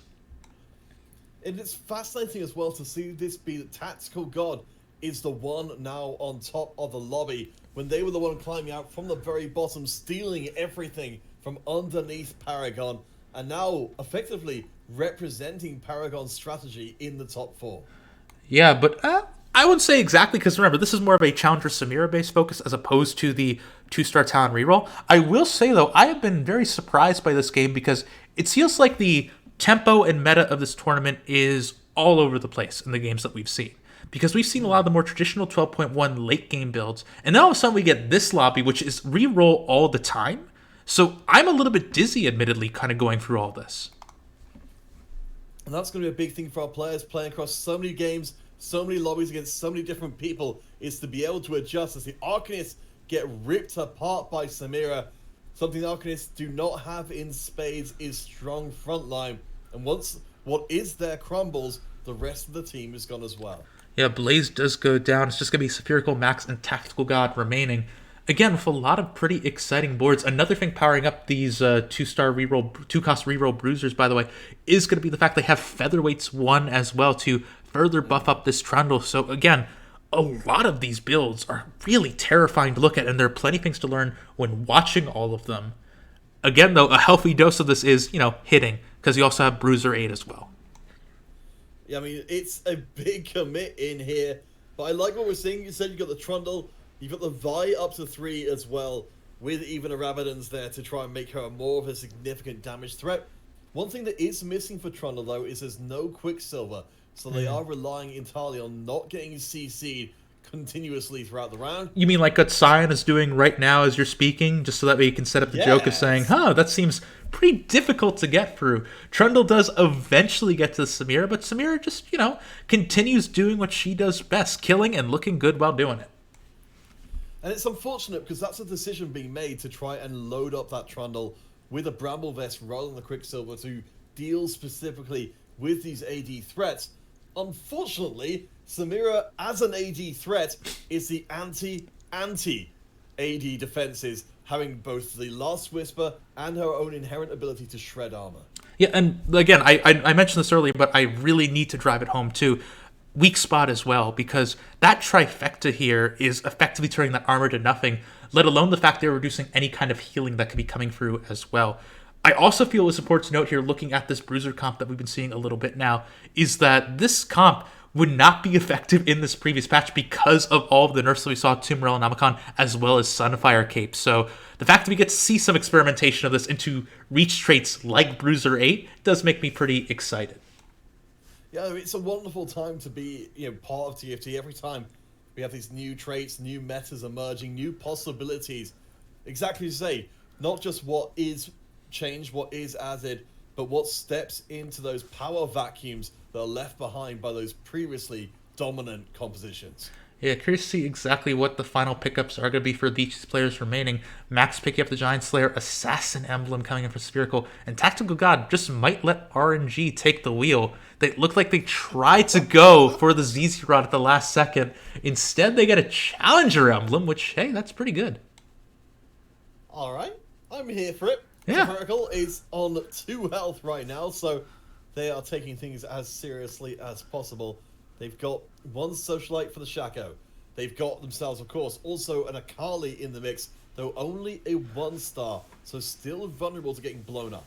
Yeah, an important thing to note, by the way, is that you now have a Challenger Clockwork on that board, too, by virtue of being able to pick up the Challenger Emblem and being able to put in a more meaningful Challenger Clockwork than the Camille, instead offering the Oriana instead, which is generally a much more powerful unit, by virtue of being a 4-cost. So, all in all, this is some pretty scary stuff here as we just get to watch the final fight between Max and Spherical.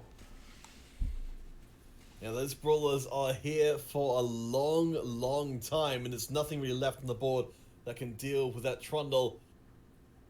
It's night and day when you see Samira get up against them as... Yumi's doing her best, though, jumping all over the place. What is going on? Yeah, overtime isn't going to be enough, but that will be Sphirical's last fight. Now it is down to Max and Tactical God. Tactical God, again, I think at this point, must be on an 8-game win streak. It must be something totally ludicrous. And, again, as we've seen with other champions, this is them just bringing out a really, really strong showing here. They've got the Samira. I'm not even sure if that's a... Correct me if I'm wrong. Is that a Samira 3 they've got there? That is a Samira 3, yes. Okay. If it was a Samira 2 doing all of this really quickly, I would be shocked, and I would be sending every single Twitter message I could right now to Riot Mortog going, excuse me, I know we said that Samira needed some buffs, but this seems a little ridiculous here. This seems, however, exactly what I would expect a Samira free to do, delete people.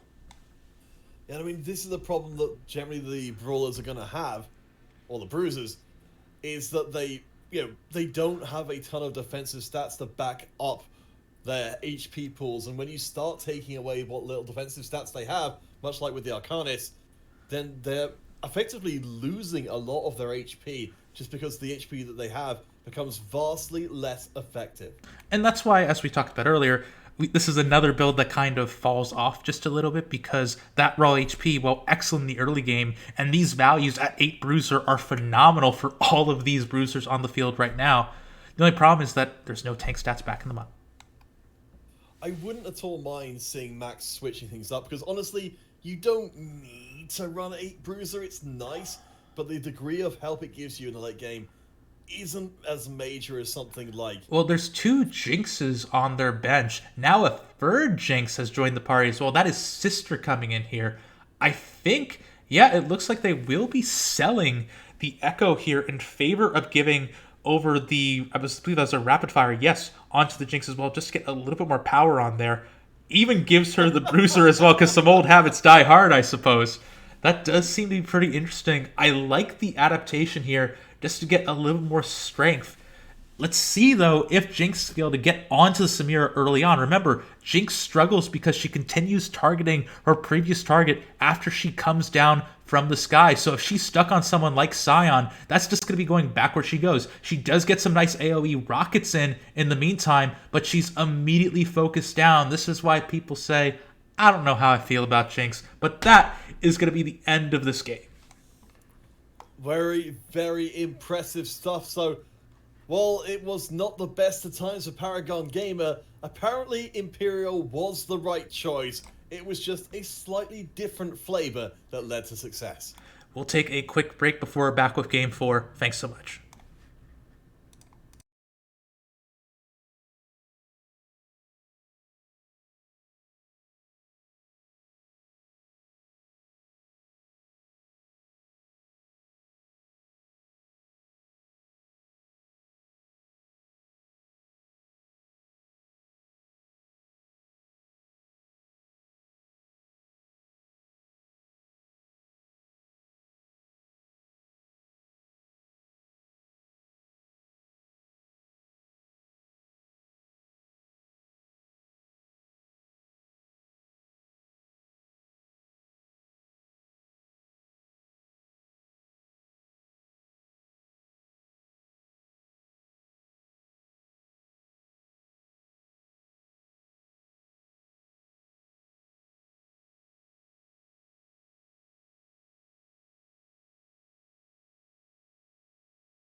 Hello, everybody, and welcome back. We were previously looking at Rengen's perspective as they were closing out that previous game, but we didn't realize that Paragon had actually started there, so we're actually going to have to go here, and hopefully in an additional week, we will be able to see more of Rengen here in Aegis. However, until then, I'm still Protroid, that's still Counterfeit. We're here for Game 4.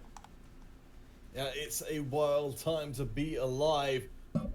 Paragon certainly punching pretty hard in this first day of competition. They've gone for themselves. We've ended up with some golden augments to start us off here. We had some spicy options for Paragon to start off with, but they've gone for the old reliable thrill of the hunt as we see those shields coming in anytime a kill is acquired.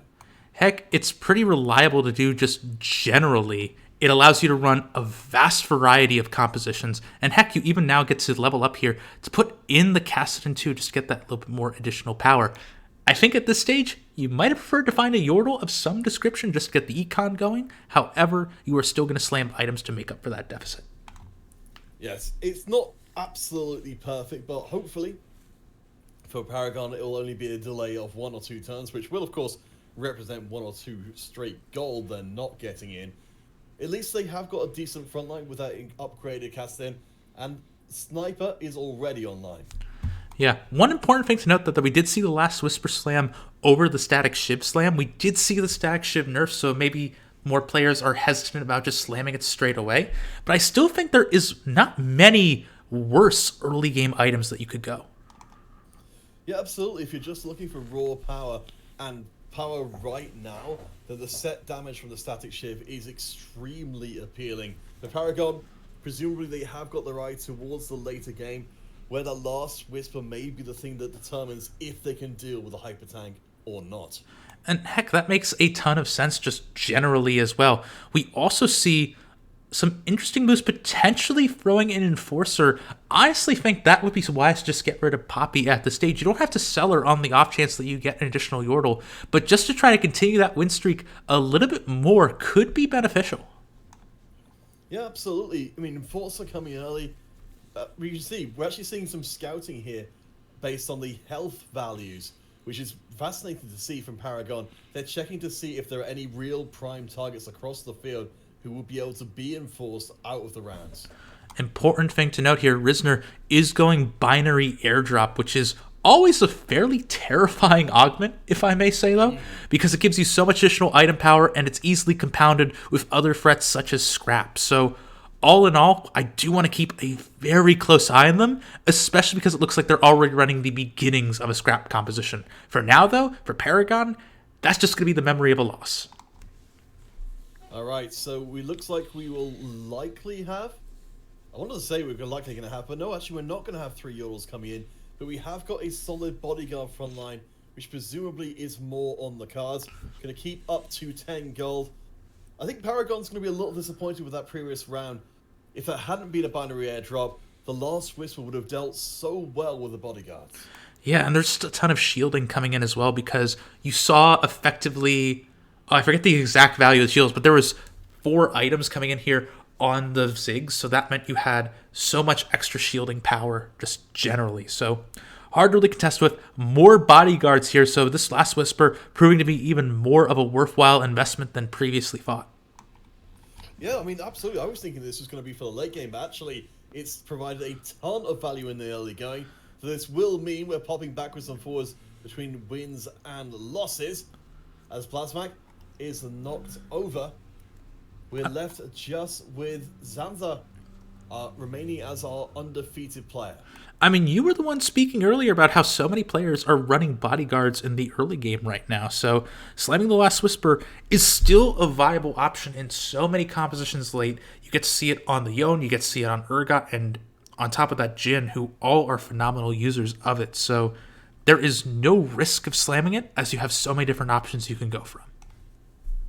Alright, so what's Paragon going for? Trying to reinforce the front line, gets a little frustrated there. Decides to go for the magic. This does make sense. You've certainly got enough armor to go around in your bodyguards right now. Yeah, get yourself a few more rounded defensive stats here instead of just putting all your eggs in the armored basket. So we've got the potential to make a chalice of power as the Yordles come in and go back out again. You can see Paragon's a little torn. Much like their win streak, they are torn between winning and losing, econing, and trying to play their strongest ball. Yeah, well, I think you could have the best of both worlds here just simply because you already are on a one-game win streak. So it's okay if you're a little bit more powerful to go for that additional win. And even if you are going to continue this waffle back and forth that we were talking about before, you can still put yourself in a good position just by being able to additionally econ off for free off the Yordles.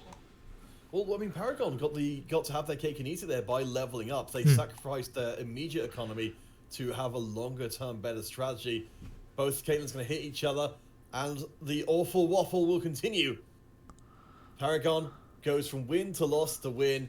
But as we said before, the Yordles will mitigate this, especially considering how little money we're seeing coming in from interest anyway. Economy is king in TFT, and just as early as you sold free Kassadin doth return. He's like the lost puppy of this game. Unfortunately, I don't think we've actually seen many of them being picked up. No. So they'll just have to remain filler, I suspect, for this rest of this game. You can just hear the cries of the Kassadin. Play Kog'Maw. That's the only thing it knows how to say. This is effectively just a shadowy reminder of all of the Kog'Maw builds that could have come to pass. Paragon went for a nice little option there, but it didn't quite work out. No, I take that back. So you mentioned in one of our previous games, the taunt for the bodyguards does not get used an enormous amount.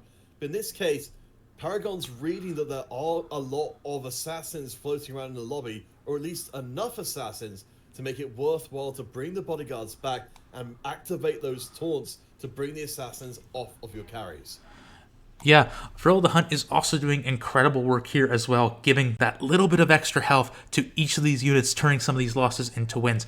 Unfortunately, waffle, you have wins and losses all over the place. Yordle Constellation Prize, always welcome.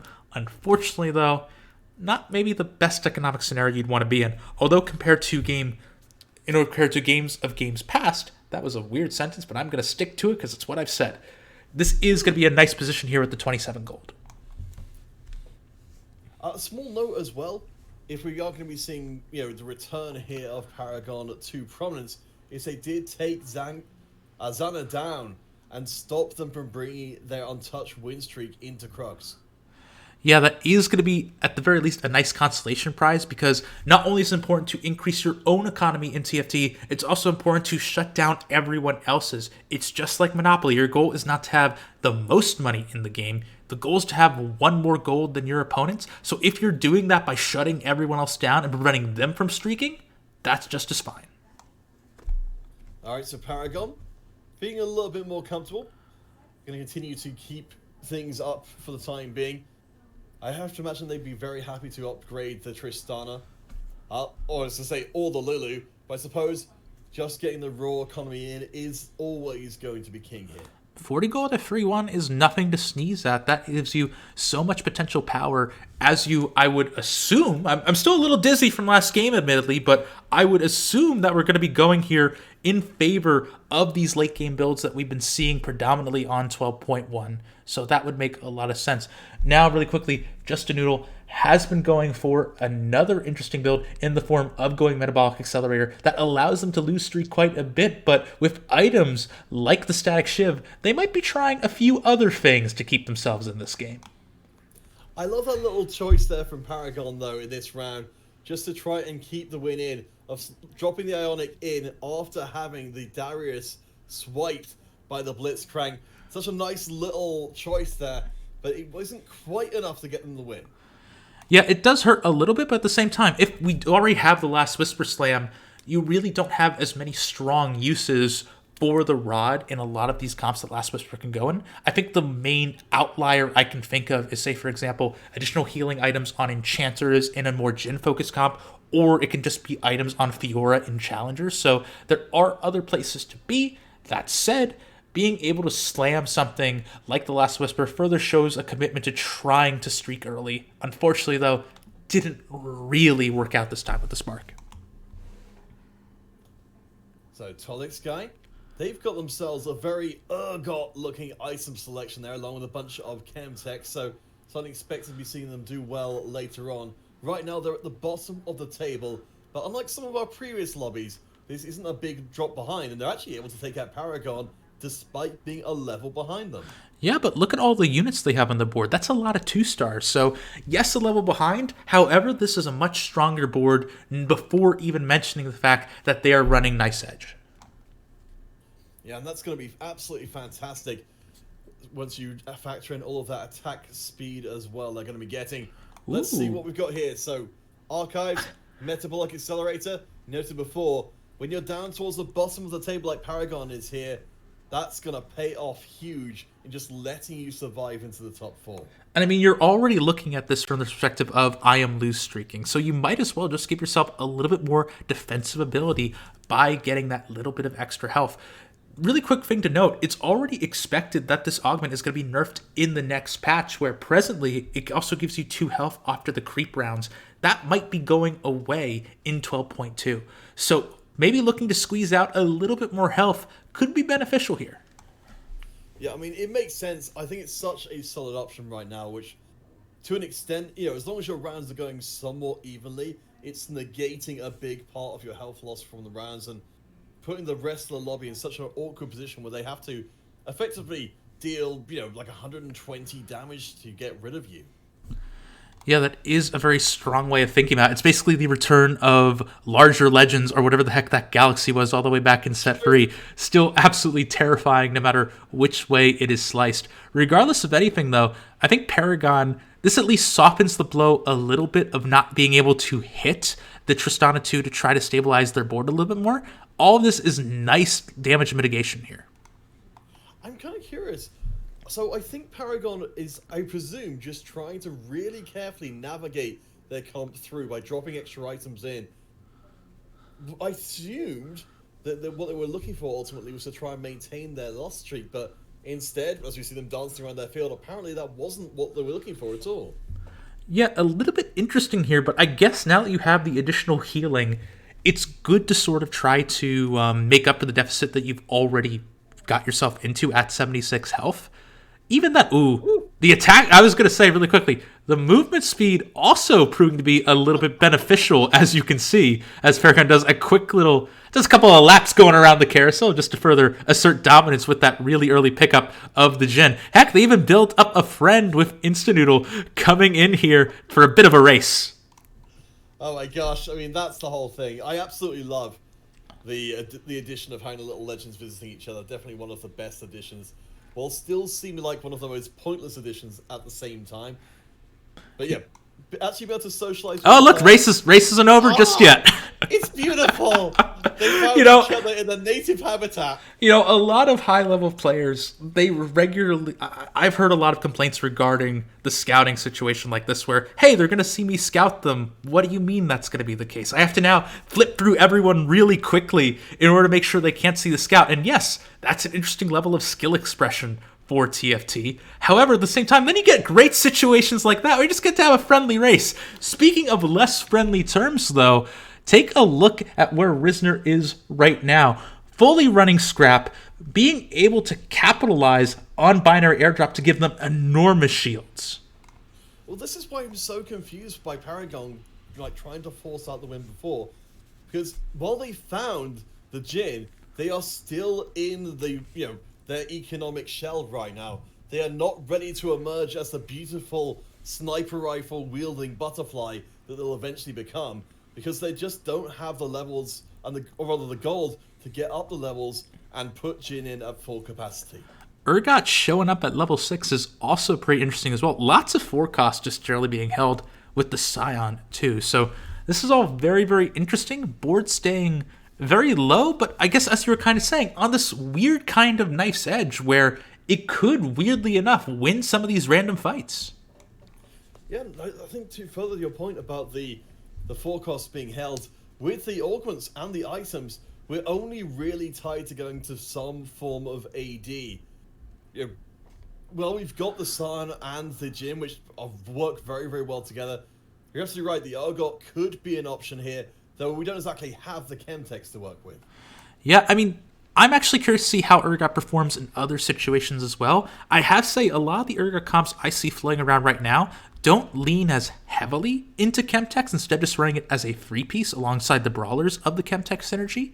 So it's interesting to see there could be other options at the disposal as opposed to going super duper wide with Chemtech. So although if that is the option, a couple just showed up in the shop just to, make things interesting. Well, let's see, we'll take a little look around here to see what's going on. So we've got Talix Guy going for something really interesting there. 3-star Camille. I'm diving right onto Meta TFT because I think this is a specific comp, which is I did see being put through here. It's a weird comp, but I'm going to see if I can hunt it down. Please do, because I have to say, I am thrown for a bit of a loop there, because I've seen a lot of interesting Camille builds. Really quickly, let's check out the items, or if they're going to get the sword. Nope, not this time around. Jhin is just going to be holding on to a glove for a little bit longer. Really is going to want that IE to pair nicely with the Last Whisper. Because, yeah, I'm usually pretty good at following up with a bunch of weird comps. This appears to be one I am less familiar with. What this could be, and I can't guarantee that it is, but what it could be is the Innovator Chemtech Scrap Clockwork Challenger Assassin composition. Okay, can I say really quickly? Usually the TFT community is much catchier with their names, and I think what you just did is shoot off a laundry list of every single augment of synergy in the game. So it's because this is the bleeding edge, Protroid. We don't have time for names here. We have no time for niceties. We have a 3-star Singe, 3-star Twitch, 3-star Camille, 3-star Ezreal, 3-star Warwick, 3-star Zillion combined with Echo, and for some reason there's a Yumi in there at the end as well. I have no idea how that comp works, but apparently it's not just a thing, but it's actually a very good thing. Who knows, maybe if their player does well enough today, it will gain a new name, but that'll be something that remains to be seen. Early Yumi of Paragon's own here, that is a phenomenal amount of CC coming in for a little bit of assistance. You are currently running 3 snipers, so you could take things down. Actually, it's going to be a wider transition, it looks like, with the slotting in of the Scion. I mean, this was the way which it's been threatened to go for a while. I think for Paragon, it's just a case of when they decide to commit in here. I'd have to imagine it's when that Scion is able to be 2-star, then it becomes a worthy frontline that can actually replace 2 defensive units. Ooh, Spherical running a pretty scary composition already has found the Akali, who is really wreaking havoc across all of these 1-stars, and heck, 1 cost too. Yordle's still heavily in play currently on Paragon's board. We do have some Yumi to go Zoomy, and it will be able to help things out quite a bit for Darius's survivability. Actually, a lot of bit for Darius's survivability. The combinations of the shields is a lot, but whenever you run something like an Archangel Staff, it's going to be hard to overcome as the time of the match gets a little bit longer. Oh boy, I mean, yeah, that Yumi doing fantastic work there as Paragon. Even with that 2 health they're healing every round, they're still at the bottom by a noticeable margin. They are caught a little bit in a no players land right now because they're looking for Jhin to upgrade, they're looking for Scion to upgrade, but they really need to be a level 8 for that to be a realistic possibility. This is probably all in at 4-4 after Carousel, assuming they can find the sword for Jhin. Get IE, Last Whisper Jhin, maybe even build the QS on him as well, just to make sure you can corner him without the fear of Blitzcrank as well. And also further buff up the AD, because remember, all that AS turns into AD whenever you play the Jhin as well. So really, I think that might be the play to then get away from all of these losses. It might just depend on a couple of little eventualities here on this carousel. Unfortunately, Jhin is certainly not being well protected enough right now to do their full damage potential. Paragon has a substantial loss streak heading in, but as you said, that does mean #1 priority on the carousel. Unless they get very unlucky, ooh, just barely. Yeah, just barely the sword does come up. Unfortunately, though, a lot of people running a little bit of a risk right there. Whew, that's pretty terrifying. That said, though, pieces are starting to fall into place. They have 2 Jhins going up to 8. You only need to find 1. I think that should be just on average, maybe like 20 gold to roll, maybe a little bit more than that. So they could feel pretty good about moving in here. They're very close to the augments. The only downside is that they're at 29 health, and wow, things will be alleviated by the metabolic accelerator. You gotta win a little bit just to give yourself that breathing room in the first place. You know, I think that's a really good point. That once we do start to see the wins rolling in, which we might see in a second, we're close, but close is not going to be good enough. Almost rolling down to empty here. Going a little bit more selling, a little bit more setting up. We have got Enforcer. We've still got no sign in. We've still got no 2-star Jin. Yeah, it looks like the items are going to be slammed. Actually, no, deciding against building the QS, greeting a little bit more in favor of what could be coming from the chicken round. I really do think you just might need the item power of the QS, and that might have been a last-second thought on the part of Paragon as well, but just didn't build it in time as they go down to 17. 19 after the round, but again, they need to start winning to get that breathing room. I think every round they win is 2 free health back in, as well as avoiding losing even more. They're so far behind Blaz in 7th place right now. They are playing so very close to the wire. Yeah, and remember, this is a format that heavily wants you to be in the top 6. Being at this level means they could lose some of the qualification points they had earlier, so that is also even worse. And when you have things like Prismatics shaking up the last-second meta, this can get even crazier. Alright, we can't play Knife's Edge. That's just not possible. Scholar's Soul puts us through 4 Scholar. That's a bold play. Now suddenly, are we going to see a double Colossus frontline? We are. We're also seeing a quick switch over to the Fiora composition as well, which I like quite a bit here. Fiora has seen a lot of little buffs as we've gone through, and all of a sudden we have all the pieces in place for a Socialite composition. We don't have the healing because there is no Tarek. There is one in the shop. Maybe we see the Janna abandoned. It looks like that is going to be the play, just to give everything onto this Fiora. That is going to be a pretty big shift as things go on. They just need to slam these last couple of items.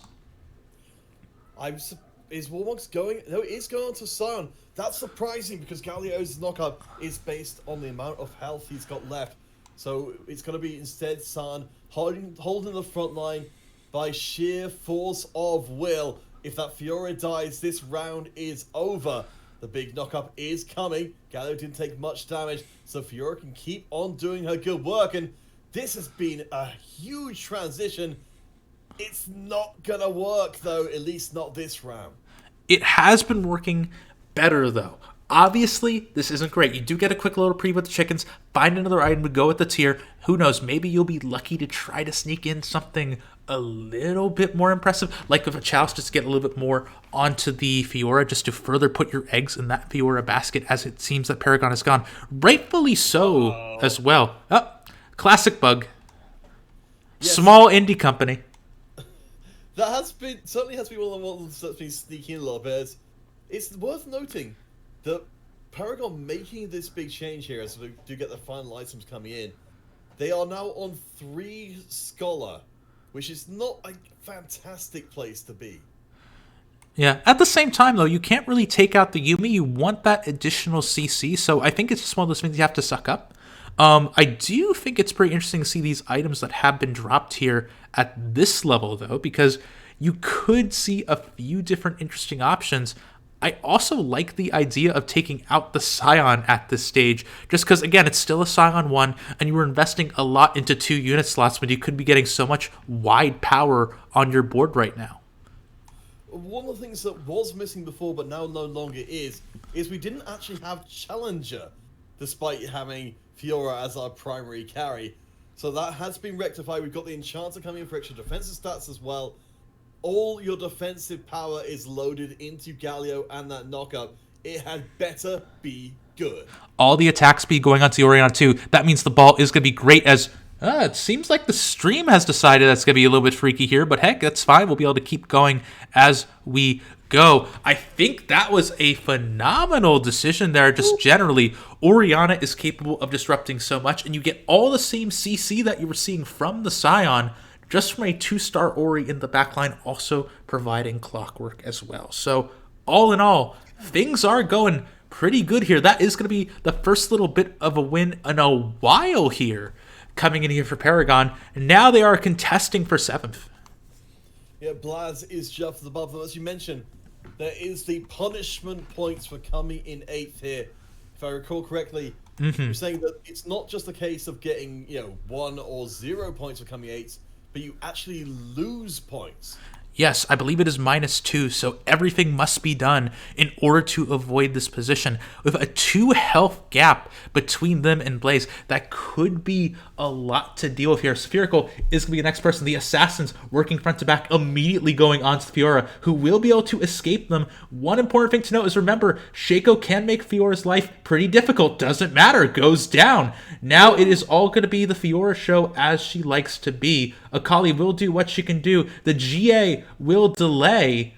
It might be a little bit difficult if she gets another cast in, but another win comes in, and 8th place is staved off. That is a huge win coming in here for Paragon. Such a wild ride through this late game. Yeah, Blaz is out of there, so that at least avoids losing points. Now Pitta is just above on the same amount as Spherical picks up the 3-star Shaco. And that they are going to be tearing apart. And that could have been the difference maker too, between a win and a loss right there. 3-star Shaco is absolutely terrifying just generally, so being able to take that out of contention and know that you don't have to worry about that for a while is very nice. Now here going against Tall Guy, the fabled composition that we were talking about before, still looking mighty terrifying, although I'm still trying to wrap my head around exactly what it could entail. Galio will be able to shut things down pretty quickly.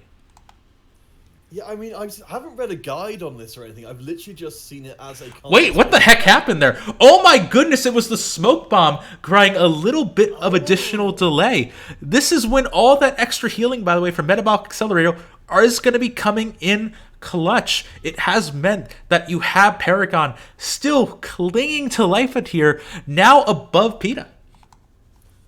Oh my gosh. So, I guess in brief, to talk a little bit what we're seeing from this bizarre composition, I believe this is the new home of the Rat Carry that was previously seeing a little bit of play. I've certainly tried it out myself and kind of thought, it seems okay. Well, you see, I've had a differing opinion of it, quite simply because every time that I've tried it, I've gone, I'm seeing a lot of gray screens. I have never been able to make it work. Well, I think for a while... the kind of the basic idea of the composition was there, but I think this seems to be the new evolution of that style. For Paragon, though, they've got themselves a Gwynsu's Rageblade, a nice combination with that Shojin. So you mentioned the disruption coming in is so incredibly important, and the second Galio as well. If we ever hit Galio 3, then Paragon's going to be in a fantastic position to really even threaten top 4. I would like to see some positioning to try to avoid the potential of fighting the Lux that we just saw when we were coming through. This, however, seems like it will be able to work just fine enough, albeit it's going to be a little scary to try to get to the Jinx before she can really get going.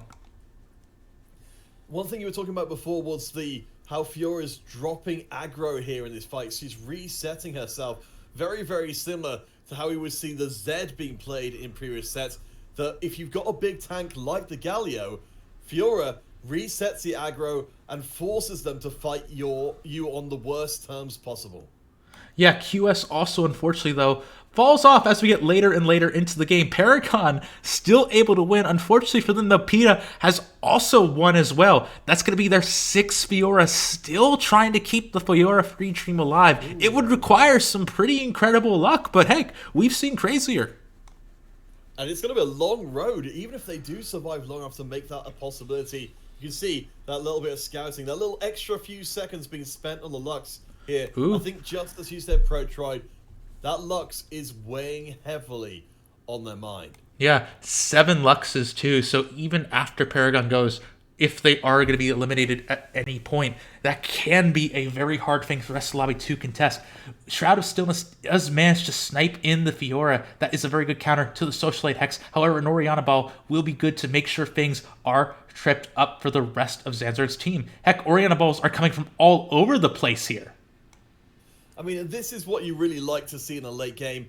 Perma-CCing most of the opponent's board, making it impossible to function unless you've got that QSS. The owner does soak a lot of damage, but there's nothing left here for Zanzar. to be able to deal with the Fiora, who ends out the round on full health. Yeah, above just an 0-2. There's the 7th Fiora. Things are still going crazy. A second Ionic Spark. This seems to be going crazy this game. Everyone is complaining about them. Oh my gosh, it's a storms are coming as we come to the end of day number 1 of the Aegis competition. Still 2 more days of the regular season before the cut to top 16. Every placement matters, as Protroid said. Hitting 8th means you are almost certainly done. Yeah, lots of gold is now the bank here. At least 10, enough for 1 breakpoint. That's why we'll consider lots right now. A little bit of a roll here. You need to try to hit a few last things. Obviously, Galio 2 would be huge. A Fiora 3 would be nigh unthinkable, but possible now that we are in the cursed state. Rolling a little bit more for it, unfortunately, will not be able to come to pass now. They do have 17 health off the back of double Ionic. That's going to be huge. Do have 17 health off the back of Metabolic. That is risky if the loss is close. A Lux Free has been picked up there, and that is probably going to be your opponent here. I believe that is. So this could be a very rough fight to go into. Lux is going to be dodged for the first blast coming in from the Fiora. Fiora needs to put in work to kill units. It thinks of, oh no, she dashes into it. That is the opposite of what we wanted to see at this level. That's a huge amount of damage. -2, still respectable. That was a lot of resistance that came in, and another 5th place. Oh wow, that has got to hurt. They were looking, if they faced off against that Lux at any of the previous rounds, they'd still be alive right now, but instead, it's all for naught. The top 4 stand there a full 33 points ahead of our POV streamer. Rizla, I don't think there's anything that can stand in the way of a 3-star Lux. And also, really quickly, just to quote our esteemed paragon of gaming right now, it's a 5th. It's lit. You know, like, this is all pretty okay. Looking at the past few games that we've casted Paragon, they have been in some pretty scary situations. Lux almost goes down, but managed to heal it back up to full. Sorry, gotta call that out pretty quickly. Shaco does phenomenal amounts of work. Shaco Free has just been crazy this meta. Have to make sure credit is given where it is due. I feel like at this point, for Paragon, you have played from incredibly behind in a lot of different circumstances, and you've still managed to finish 5th, even when you are heavily contested for 8th place fully. So even though this is not the result you wanted, you still had a 1st, a 4th, and 2 5ths. That is a respectable day 1 tournament showing if I've ever seen one. Yeah, I mean, there's so many more games to play as well. Honestly, making out of day 1 when you're playing with a field of players you may not have really been playing against before, in a situation that you may not have indeed been playing against some of these comps here, which are so ridiculously powerful. There's our ratty friend, fully itemized, 3-star, and an absolute monster to behold. Sansa takes the big L there against the 3-star Lux, as we're seeing everyone who isn't a 3-star Lux player taking a hammering. Yeah, it is going to be a little bit of a tricky business. That is a fuller view of the composition coming into view before we go back into the carousel. Curious to see what these last little decisions are going to be. Ionic Spark, of course, I would say mascot for this game at this point, so has to be taken by Tall Guy right there. You have no choice whatsoever in the matter. Risner also taking the Sunfire Cape, an item that has been really falling off lately, just generally, but at the same time is still quite a bit nice. There's only one way to be iconic, and that is to be ironic about your sparks. Now listen, those bad jokes are my territory. You trying to muscle into my casting identity? You walk into my house. I'm a 2-star Tam Kench. I'm going to devour your humor and make it my own. Oh no, you've done it. Okay, let's see how this is going to go. You all along. Oof. Now that feels weird. Okay, Lux is still doing what we expect her to do. Only a 4 Arcanist comp, it looks like, at this point. So not really as much AP as some of the other Luxes that we've been seeing. But honestly, when you are also printing as many items that you are with the Tom, you really don't even mind. Xander and Tall Guy both going down. The ironic spark coming in clutch, giving Tall Guy 3rd place. I mean, I love seeing that ratty comp there.